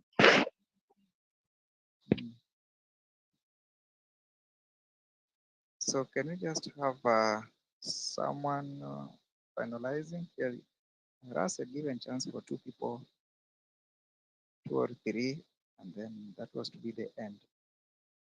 So can we get the next person? Who is ready on a mic? Who's na co-host wamedoze. So I think this is funny. So we close it at that point. But I did not. I don't have the powers to close the meeting. What one is that? As of now, you can speak sign language. You know, speak my emoji. So you can just tell me way through the rest of I will be very wrong if I close the meeting. It's not on my powers. But it's like everyone else is exhausted.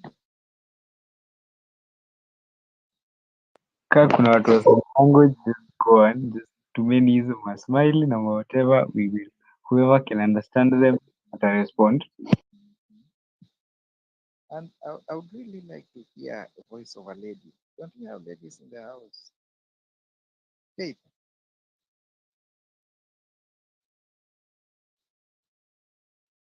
Faith is a listener. And I can't make her speaker. Very unfortunate.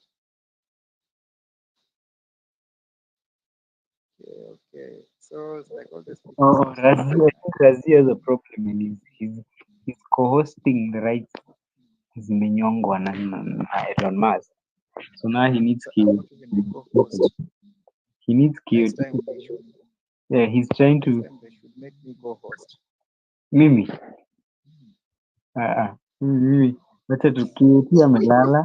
I don't know whether amelala. Alafu now the co-host Mwanga. So now he can be added. So from the signs I see. He's struggling. So Ras G, if you give us okay, we can proceed. If you can take over, can be better.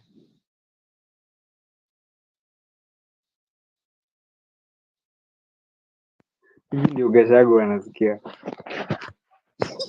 Anasikia venye Gachagua anasikia sasa. So interesting. We should have a series of focus like 3 or 4 ago. But okay, we can just. I don't even want to tell people because I don't have any powers to do so. Okay, so we call it a day then, yeah? So I think we call it a day, right? Call it a night. Razia amekuwa impeach. Razia amekuwa impeach. Yeah, Ras G is now saying, "Aki Mungu ni mambo gani?" These things to happen. So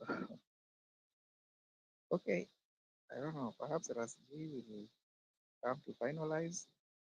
But to me, I want to appreciate everyone who has actually contributed. Their contributions actually weighty matters, and I believe all of them have been taken into account. And the team is going to work on them, the ones that can be addressed. the areas where communications and update are needed, I think they're going to do so. And by the way, this is a really, really important point where if there's a court case, I think people should be updated on how things are going so that we don't end up spoiling the party or just everyone thinking anything. So if there's any update, I think it should be done. And also those who sent the emails to the clerk, I really want to appreciate these guys. You've spoken, and but then that is one area where many people do ignore. But this time, I think the message has reached home. So the clerk of the Senate, I believe you're not going to say that 80% supported it. That thing is 100% reject. And plus the rest have been listening. Of course, we can't speak if there's no listener. So I want to appreciate all of you, the diaspora team, the Kenyan team. By now, some people should be deep asleep, but at least they have managed to be with us up to this moment. May God bless you so much, and let us continue doing what we can so that we can clean our country. This is the only country we have. If we leave it, we are going to be refugees, and we can't leave our country and go somewhere when we can make it better. So let us keep pushing. Let us do what we can. Let us remain united and strong. That is the strength. The only strength that we have is our unity. If we start separating and going different ways, whichever way we are separated, be it political, ethnic, or any other way, then we have actually we'll miss the point. But if we remain united, no matter the politics, no matter the tribe, no matter the situation, I think we will actually reach where we want. So mine is just to give thanks to everyone. May God bless you all and allow me also to take a break until tomorrow. Thank you so much. Yeah, I really appreciate on behalf of the guys from diaspora. We really appreciate mimi kama mmoja wapo hapa. It's not so easy to survive here. Like right now, it's going to winter time. It's getting very cold here. So yeah, I wish we all longing to come back to Kenya. So yeah, we like this. We need the sun. We need the organic food and all that stuff. So tunashukuru sana nani Daniel nani Robert kutufungia. So I think the host and the co-host they are all resting. So yeah, nashukuru sana. Yeah. Asante pia, and thank you for the people who's like doing the space. I joined a bit late, so I may not be able to know all the stuff you talked about. But I think KOT akiamka yours as a space, and I think this KOT is really pushing this whole Adani thing. So wasi wenye wanaweza tokea, I think he would all want us to be there. The day of that hearing. TG really wants us to be there because he told us it's making a statement of public participation because it's showing that this is an actual public interest thing. It's not just they're saying it's public interest on the paper, but when guys are actually outside the courtroom, if the guys joining via video call the way we joined, tukapiga makelele huko hadi judge akazima, it shows that this is an actual public interest issue because among the reasons they've put on that petition is that it's a public interest issue. So I think he wants as many of us there because it highlights the issue and he also shows to the judges that yenyewe hii si watu tu wametoka huko peke yao. Because when the guys are shouting, I think it's a idea. So the guys that can come, most def, show up. I'm done. Guys, mimi nitaongea neno kama moja na mawili. Yeah, kusema ukweli, first you has to be said. KOT has been, unajua kila movement ama kila serikali huwa kuna brain behind it. Kama ni gari kuenda lazima kuwe kuna engine. What I can confess or what I understand or what I know, mpaka saa hii huyu kijana wa KOT has been or is the brain of this movement. Sio mambo ya kuwa vocal, sio mambo ya kuwa on the ground, sio mambo ya posters, sio mambo ya every single thing. I don't think that ani huyu naweza kusema he is unsung hero. He is unsung hero kwa sababu he is very simple, lakini ningeomba jamaa sisi ambao tuko diaspora na hata pia let's run behind this gentleman. Let's believe what he's trying to achieve because sometimes he goes 24 hours without sleeping. But what is he doing? He's not selfish. He's fighting for Kenya, for a better Kenya. Wengine walikuwa ni cloud chasers, lakini this guy is unsung hero. So let's rally behind him. Let's support him. Let's support a new Kenya. Watu kama kina Rasji hao kina Wanyama hao walikuwa wakifanya nani, hiyo inaitwa sauti ya I think sauti ya wananchi and all that, you know, kina Wafula, unaona, hiyo the 60 all those, you know, but this guy has been very very consistent, unaona, so sitaki kurant ama kuongea sana guys, let's support and kama kuna maandamano let's rally together. Kama hii 11-11, us will be behind you guys. We'll support everything, you know. We are behind you guys.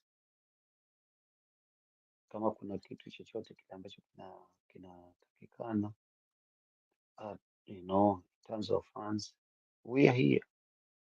We are always here. So sitaongea sana, but yeah.